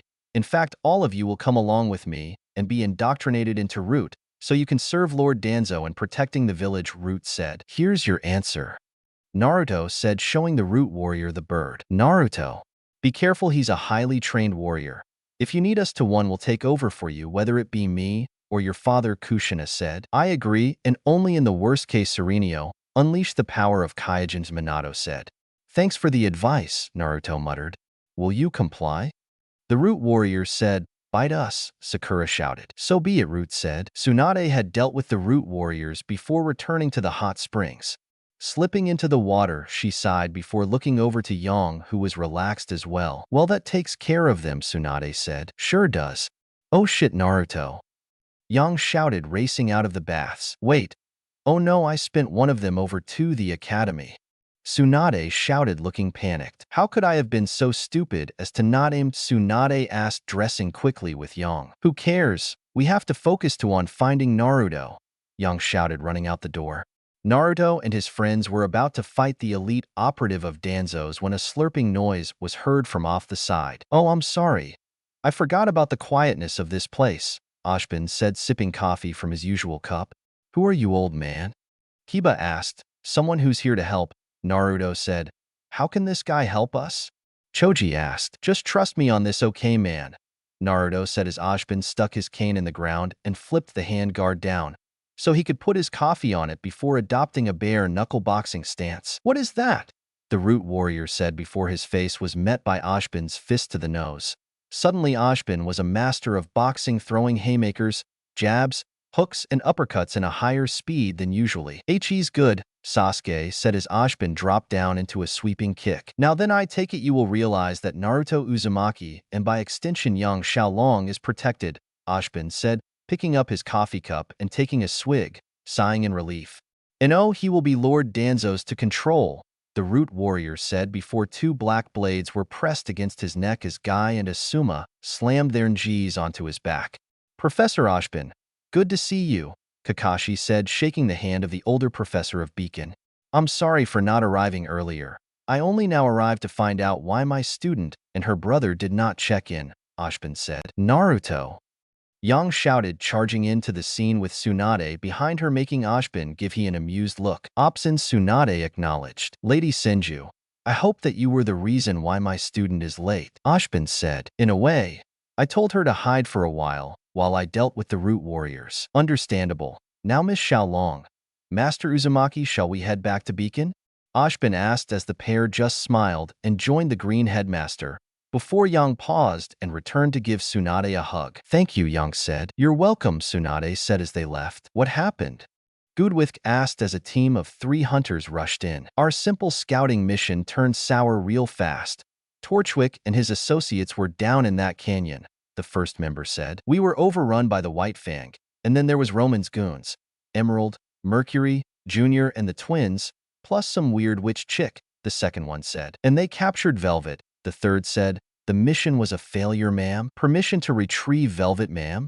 The first member said. No. Rest, I'll inform Professor Ashbin and see what he has to say on this. Dismissed, Goodwitch finished up. The final chapter. At 1,400 hours, a team of hunters was scouting a canyon which may have a special crystal that was originally found in the elemental nations. When the team arrived, they were ambushed by Roman Torchwick and his followers. The mission objective is simple. Retrieve Velvet Scarlatina, drive back Roman's forces, and search for the crystal. Any questions? Ashbin briefed his assault squad of teams RWBY, JNPR, and CRDL. Sir, if I may ask, who is leader for this mission? Cardin asked. As you know, a random member of an assault squad may become the leader of it. So for this mission, Yang Xiaolong will be squad leader, Ashbin said. Thank you, sir. I will not let you down, sir, Yang saluted. Move out, Ashbin said as the 12 students head for the Bullhorn Bay. Hey, Yang, Blake said as she spotted Naruto. Your brother's here, she said, continuing to the assault team's aircraft. I hope he'll be okay, Weiss said, seeing the blonde's hug. I know he will. He's a tough cookie, Blake smiled as she got on. Hope so, Weiss said, worried from the young ninja. I've made sure that he is being watched and occupied by the others, Rin said. All right, Weiss said, getting on board. Okay, so I'll see you soon. Don't prank anyone who doesn't deserve it. Don't stay up all night talking to Elsa. Be sure to eat your vegetables and complete your homework for Ashbin, Yang said. How long are you going for? Naruto asked. Most likely the afternoon, Yang said. Then what is with all the rules? Naruto asked. It's called being a big sister. But seriously, be safe and stay out of trouble. I don't want to having a talk with Goodwitch about whatever trouble you caused. Yang said, adopting a motherly tone. And if you've been good, I'll take you on a hunt. Just you and me. That would be awesome, Yang, Naruto said, hugging her tightly. Please be careful. I will, little fox, Yang said, walking over to her squad's aircraft. See you later, she waved as the door closed. Will do, Naruto said as Professor Oobleck placed a comforting hand on his shoulder. Will they be okay? I'm sure of that, they will be okay, Oobleck said. Okay, so the plan is this. Blake, you and Weiss will circle the upper cliff to the right. Ruby, you and Rin take the left. Cardin, you and CRDL charge up the middle. John, you will join me, Pyrrha, and Nora in rescuing Velvet, Yang said. Why are we the distraction? Russell asked. Because the White Fang will be swarming whoever enters the canyon first. And considering you're probably our most heavily armed team, you'll be able to handle yourselves, Blake said. Agreed. Now, Blake, I hate to bring this up, but considering you're the closest thing we have to an expert on the subject matter, what will the White Fang be bringing to the table? Yang asked.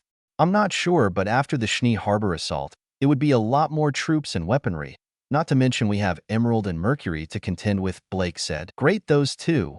We barely know anything about them, John griped, looking at his reflection in his sword. Hopefully this encounter will be brief, Ruby said.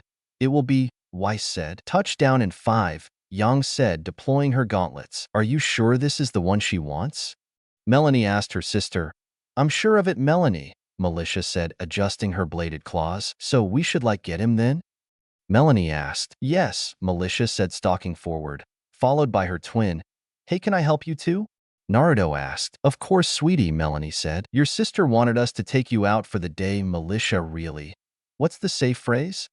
Naruto asked. The phoenix flies to the east, Militia said. Okay, come on, Naruto said. Really? Melanie asked. Nope, Naruto said, running away. Little shit, Militia asked. I bet he doesn't have a safe phrase, the white twin said. Ah, what a beautiful day. The sun is shining brilliantly, and the students are relaxing about instead of doing homework. May have to fix that, Professor Porter, rotund professor said. Hey, let go. a voice shouted. Oh, it appears somebody is in trouble, Port said, running to the area only to see a struggling Naruto and the twins. Oh shit, a teacher, Melanie said. Quickly, let's get out of here, Militia said, activating a teleportation device. Oh no, Port said. Peter, what was that? Goodwitch asked, appearing. It would seem the enemy knows about the assault team, because Master Uzumaki was just kidnapped by two young women, Port said. Were they wearing red and white dresses? Goodwitch asked. Why, yes, they were, Port said. The twins. They work for Junior and in Extension. Roman Goodwitch said. Shit. We've sent our students right into a trap. Weiss and Blake traversed the cliff top, from which they could see both the assault team and the target. Blake thought something was up. It was still and quiet. Even Velvet was quiet. Weiss, I've got a bad feeling about this situation, Blake whispered. I know what you mean, Weiss said, stopping to look around. And more importantly, why this particular canyon in the Emerald Forest? Suddenly, a bolt of light flew past Weiss, singing her jacket singeing, her jacket sleeve slightly. Weiss looked behind and was shocked at what she saw. How did they? Weiss asked. What? Blake asked, looking at what Weiss was. Oh shit. That's right. For you see, while it has been modified, that is still the Schneedust Corporation's mechanized law enforcement and battle armor, Weiss said. It was codenamed Neo-Paladin armor. How is it modified? Blake asked. The color. It's supposed to be a silvery blue color, not black with gunmetal accents. Also, they aren't supposed to use lethal energy weapons, but standard security and restraining weapons. All right, your turn, Weiss said, blocking the energy attacks with a glyph. Who are these bastards? White Fang Commandos. It would have been a year after the regime change. Anyway, the White Fang, wanting to pull off more and more dangerous mission, looked to some ideals of the hunters, namely the four-man teams and elite training.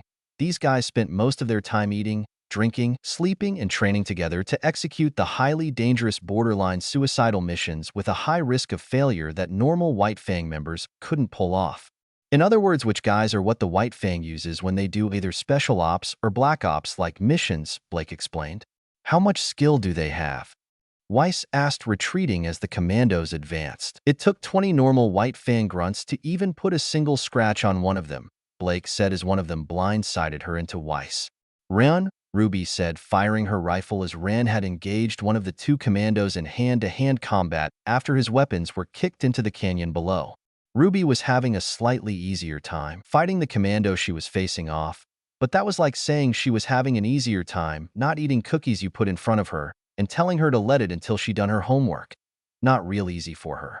Ruby ducked and weaved as the commando threw fists and elbows, slowly driving her backwards until Ruby felt the ground chip away from underneath her. Upon seeing this, the commando attacking Ruby backed off only for Ran to impact with Ruby, sending them rolling down the canyon wall. Ruby! Yang shouted. Ren? Nora cried. I've got them, Pyrrha said, running over to the fallen hunters before the commandos jumped down, and one of them grabbed her throat and started to squeeze before throwing her into Nora, who had rescued Velvet, sending all three to the ground. Oh no! Yang gasped. Come, we got this, Cardin cockily as Team CRDL observed 30 regular White Fang troopers which were armed with nothing but normal swords, making CRDL smile. Easy game, Russell said before a White Fang Solider jump kicked him in the face, sending him into sky before Dove was slammed into them. Cardin, Russell said as Cardin was fending off 10 different White Fang warrior, when Almus was kicked from his hands before all of the members in the Canyon Bull rushed the kicking him while he was down. Cardin! No, Sky groaned out before a White Fang soldier booted Sky's face. Ow. This SI Cardin, we need backup. Cardin groaned as an energy blast knocked several of the soldiers. The blast was caused by a weakened Velvet who was focusing on healing her body. Guys, you've basically walked into a trap, Velvet said. We noticed, Weiss said as the assault team gathered around the rabbit faunus so she could heal them. They planned on capturing us and making sure we're out of the way while they gather more dust, Velvet said. So what do we do now? Ruby asked, reloading Crescent Rose. How about surrendering Blondie? Torchwick, Yang snarled. We have something special for you, Blondie, Roman said before he indicated to the twins, who held a bound Naruto over the cliff. Naruto? Yang shouted wide-eyed as she saw her brother dangling from the edge. Weiss, get ready, Blake said. I'm already on it, Weiss said, preparing multiple glyphs. Ruby, cover us, Blake said. On it, Ruby acknowledged, switching Crescent Rose to rifle mode. Those commandos are going to be tough, we know. What do you want with him? Blake declared, simple. A trade his life for you surrender, a gruffer voice. Hey, Junior.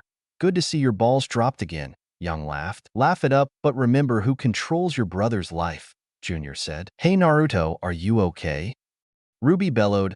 A Ruby watched the volume. Young winced. Sorry, Young. He says he's good, a little hungry, Junior said as Melanie let the rope slip a little. WHOA. The bad guys said in fright. Ah, Melanie, I know we kidnapped the kid, but we don't want anything to happen to him, all right? Roman asked as a woman concealed by a navy satin cloak arrived. Why not Roman? After all, he is kind of cute, the woman said. Hey, you're here just in case we get hurt, and you have to heal us, Roman said. I understand, the woman said, covering her hands, which made Velvet very nervous. Ruby, Weiss now, Blake whispered, making the other two nod. Ruby fired a shot out of Crescent Rose, severing the rope holding Naruto. Blake, Weiss said, summoning several glyph platforms, which enabled Blake to use her shadowing semblance to reach the young blonde, grabbing him and shadowing back to the ground where Weiss cut the ropes. Are you okay? Young asked, hugging her brother. Yeah, I'm all right, Naruto said. How did they get you? Ruby asked, having her turn to hug Naruto. They basically tried to say Young wanted to take me out for the day, and of course I asked for the phrase we set up. They got 3/4 right. What did they say? Blake asked. The phoenix flies east, Naruto said, making Blake raise her eyebrow at them. The phrase is the phoenix flies west, Young said. Oh, Blake said. So I tried to get away, and they beat me into a pulp, Naruto said. It's all right now, we got you, Weiss said, smiling softly. Well, there goes that plan, Rum said. But not mine, the cloaked woman said as she revealed a glowing orb in her hand. I'm sensing a large amount of aura magic coming from her. Oh no. I've got to stop whatever that is, the rabbit mage said, running towards the bad guys. Velvet, wait. Young shouted. What is the bunny doing? Roman asked as the cloaked woman dropped a tennis ball-sized light down into the canyon. Pots tot lab fo thgilmorph neebdet cepha yb itavarg DNA tlasti deeps, Velvet shouted. Cancel that foolish rabbit spell and make her crash into the ground, Cloak said as Velvet tripped over her feet, canceling her spell out. Run, Velvet said, getting up and running away from the area where she was. But it was too late, for all chaos just broke loose. Velvet was running when the light caught up to her, which had now expanded to reach the top of the canyon wall. Once the light caught up with Velvet, she started to shatter as the light continued to engulf her. No, Velvet, Cardin shouted in sheer disbelief as the light picked up speed and was heading for them. We got to run now, Russell said, dragging his partner to his feet as Sky and Dove ran towards them, only for the light to engulf and shatter Dove, who lagged behind. Dove, shit, Sky said, looking back before the light engulfed the blue hair knight and shattered him like a stained glass picture. Sky, Cardin shouted as the light was nipping at Russell's heels. Russell, the leader of CRDL, shouted as the green mohawked warrior tripped before light got him. See ya, Cardin, Russell's last words were as he shattered as well. NOO, Cardin roared as the light shattered him. Move, Yang shouted as each group started to run for their lives. However, they were maintaining distance between each group. It's gaining on us, Pyrrha said, and RWBY's too far ahead for us to reach them, Rin panted as he heard a scream behind him. No, Nora, Rin shouted as she was lying on the ground. I'm coming, he stated, running to her side. No, run, it will get you too, Nora said. I'm not leaving you, Rin declared. Then if this is the end there, si, no one, I rather spend it with that you, Nora said as Ren placed his forehead against her in a pseudo-kiss before the light got then. No, Pyrrha shouted, pulling out her weapon and started firing at it. Pyrrha, what are you doing? John exclaimed, trying something, but before I do, please know, John, that I low, Pyrrha said before being shattered by the light. Pyrrha, John said, pulling out his shield and applying aura to it, stopping the light from getting to him, but pushing him back. John, Weiss said, go.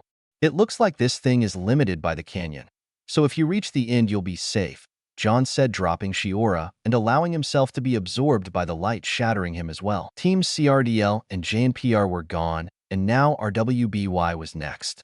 Blake and Weiss were running behind the Rio of siblings, but Weiss noticed that Ruby was starting to lag behind her other siblings, and Blake who was running ahead of them, and Weiss could tell the light was on her back. So she put her hands on Ruby's back and pushed the red hooded huntress after transferring her aura to Ruby. Weiss, what are you? Ruby asked. Being the best teammate I can be, Weiss sadly smiled as she accepted her fate. Ruby, come on, Blake said, dragging the young girl away. YNG? Got it, Young said, grabbing her sibling's hands and just running. I'm sorry, Blake said, removing her ribbon, and flicked her ears about while she sadly smiled. Goodbye, was the last things from Tay Faunus as she shattered from the light engulfing her. Blake, Young cried out, making Ruby freeze. Young, get Naruto and yourself out of the canyon, Ruby said, attempting to line up the witch that casted the spell. I'll get there. Revenge, Ruby said, firing randomly as the light came near her. Young walked over and kissed her forehead one last time. Goodbye, Ruby, Young said, moving with Naruto on her back. See ya, Young, Ruby said as a tear rolled down her cheek. Come get me, you glowing prick. As Tay-Light was creeping forward, Naruto, protect her all you can, Ruby said as Tay-Light shattered her, leaving just Young and Naruto, who was nearly at the canyon's edge. Young couldn't run anymore, but she could still see the light was a bit off of her and her brother. She decided that Naruto would be the only survivor of the battle. Smiling softly, she walked over to Naruto and hugged him. Young, are we safe? Naruto asked in tears. Young just laughed, trying to hold her own in. Yeah, we are, Young said as her voice quivered. And when we get back to Beacon, I'll take you on a hunt and help you kill an Ursa or a Taijutsu, Young said before grabbing Naruto by the jacket. If I ever reach Beacon again. With that, she threw Naruto out of the canyon as the light nearly got her. Young untied her scarf and threw it to her brother. Goodbye, Naruto. I love you. These were the final words Young would ever say as the light shattered her, stopping finally at the end of the canyon. On that day, 13 hunters walked in, and only a little boy walked out. What? What the hell was that? Roman asked, shocked. My plan to get rid of Tay hunters, Cloak said, smiling as she walked off. No. Emerald, you and Mercury get back and tell Cinder what just happened, Roman ordered. Got it, the two said, teleporting away. Militia, Melanie, fall back with the White Fang. Commandos, you stay behind, Roman shouted. Got it. All White Fang personnel fall back, Melanie said as her sister ran off, leading the normal White Fang soldier. Roman then noticed Junior walking off. Junior? Roman asked. I've got something I have to do, was all the man said, walking off slowly. Now that's out of the way, on to the next phase of my plan, Cloak said before a needle of plasma pierced her heart, as several more joined it, becoming a light show as the commandos dealt with the bitch. Good riddance, Roman said, disgusted at what just happened before turning to see Junior approaching Naruto. Well done, Junior. It's been nice working with you, Roman smiled, walking away with the White Fang commandos. Are you all right? Junior asked, stopping in front of a now devastated Naruto. Junior sighed nearly and picking up Yang's scarf. Of course not, he muttered, wrapping the scarf around Naruto's neck. I'm sorry, that was not our plan. Heck, we would just as shocked as you. Even though it would sound hollow, I'm sorry, Junior said before he felt something approaching. Naruto! A voice shouted as a maroon blur smashed into Junior, sending the thug into the ground before an axe was placed on his face. Don't move, Port said. Naruto, are you okay? Where are the others? Ashbin, kneeling to be eye level, asked as Goodwitch looked for her students. They're gone. We hired a high-tiered magic user. Only she killed most of your students. Blondie was the last one left, sacrificing herself to save her brother, Junior said.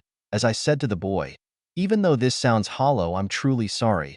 And you have my services now at your disposal, Junior said, holding his hand, which Ashbin accepted. Consider this your road to redemption, Junior Xiong. Ozimp glared at the former thug. Goodwitch, escort Naruto back to the village. Konoha, why? Goodwitch asked, comforting Naruto in a grandmotherly way. Because he'll need training to help defend the future, Ashbin said. Understood. Come on, Naruto, Goodwitch said. I forgive you, Naruto said to Junior as he left. The Yindi for now. Mercury and Emerald returned to the hideout and informed Cinder of what happened. Shit, well, for now, we must hide away to make sure that when the next generation of hunters step up, they won't be disappointed when they have no fight, Cinder said before looking at her teammates. Let them grieve for their fallen. Revolution's trailer. Sabine Saber, Brie Kopesh, Reo Daichi, Elizabeth Rapier, the four of you retrieve the Black Queen pieces. From this day forth, you are to be work together as Team SBRE, Saber, lead by Sabine. Saber, Ashbin said as a group of 4 female knights stood proudly on the stage as their team was formed before they left as the next team came on. Sharon Nikos, Hera Kronos, Rhea Kronos, Tiberius Lucius, you 4 retrieve the white rook pieces from this day forth. You will work as Team CHRT, Chariot, led by Sharon Nikos. Congratulations, Pira would be proud of you, Ashbin stated as the team smiled and looked on proudly as the last team was ready to make their entrance. Neo Lumina, Oberon Belladonna, Elsa Schnee, and Naruto Uzumaki. You 4 gathered the white knight pieces, and so from this day you are to be known as Team Neon. Led by Naruto Uzumaki, Ashbin said as Naruto's team smiled and thanked their headmaster. I'm looking forward to seeing if you have the same potential as your sister's master Uzumaki, Ashbin smiled. I do, Ashbin. Just you wait, I'm going to be this academy best, Naruto said as his friends celebrated. Another interesting year is upon us, I see, Ashbin smiled. The darkness won't know what hit it, Naruto said, tightening the bright orange scarf around his bicep. I'll find those who did that to you, Yang. Hey Naruto, come on, we're getting drinks, Oberon said, smiling as the hall was emptying. Go on. Classes don't start until the day after next, Ashbin chuckled. Thanks, Oz, Naruto said, walking off with Oberon and Elsa, who he slipped his arm around. 7 years after what my friends and I call the Dark Event, where teams RWBY, JNPR, and CRDL were killed by an unknown witch, I have become a huntsman of Beacon Academy, knowing that I would take the place of Ruby Rose. But the winds of fate don't always blow in a single direction. Now, after hiding in the shadows, Cinder has re-emerged and plans to continue her hidden agenda. However, something has thrown the Academy for a loop. Flames and Maelstrom Revolutions coming soon. Revolutions notice. Flames and Maelstrom Revolutions is up now. Will Naruto be able to handle the challenges of his past, present, and future, featuring brand new characters and old favorites to either help or hinder the young shinobi huntsman find his way in the future while the past haunts him?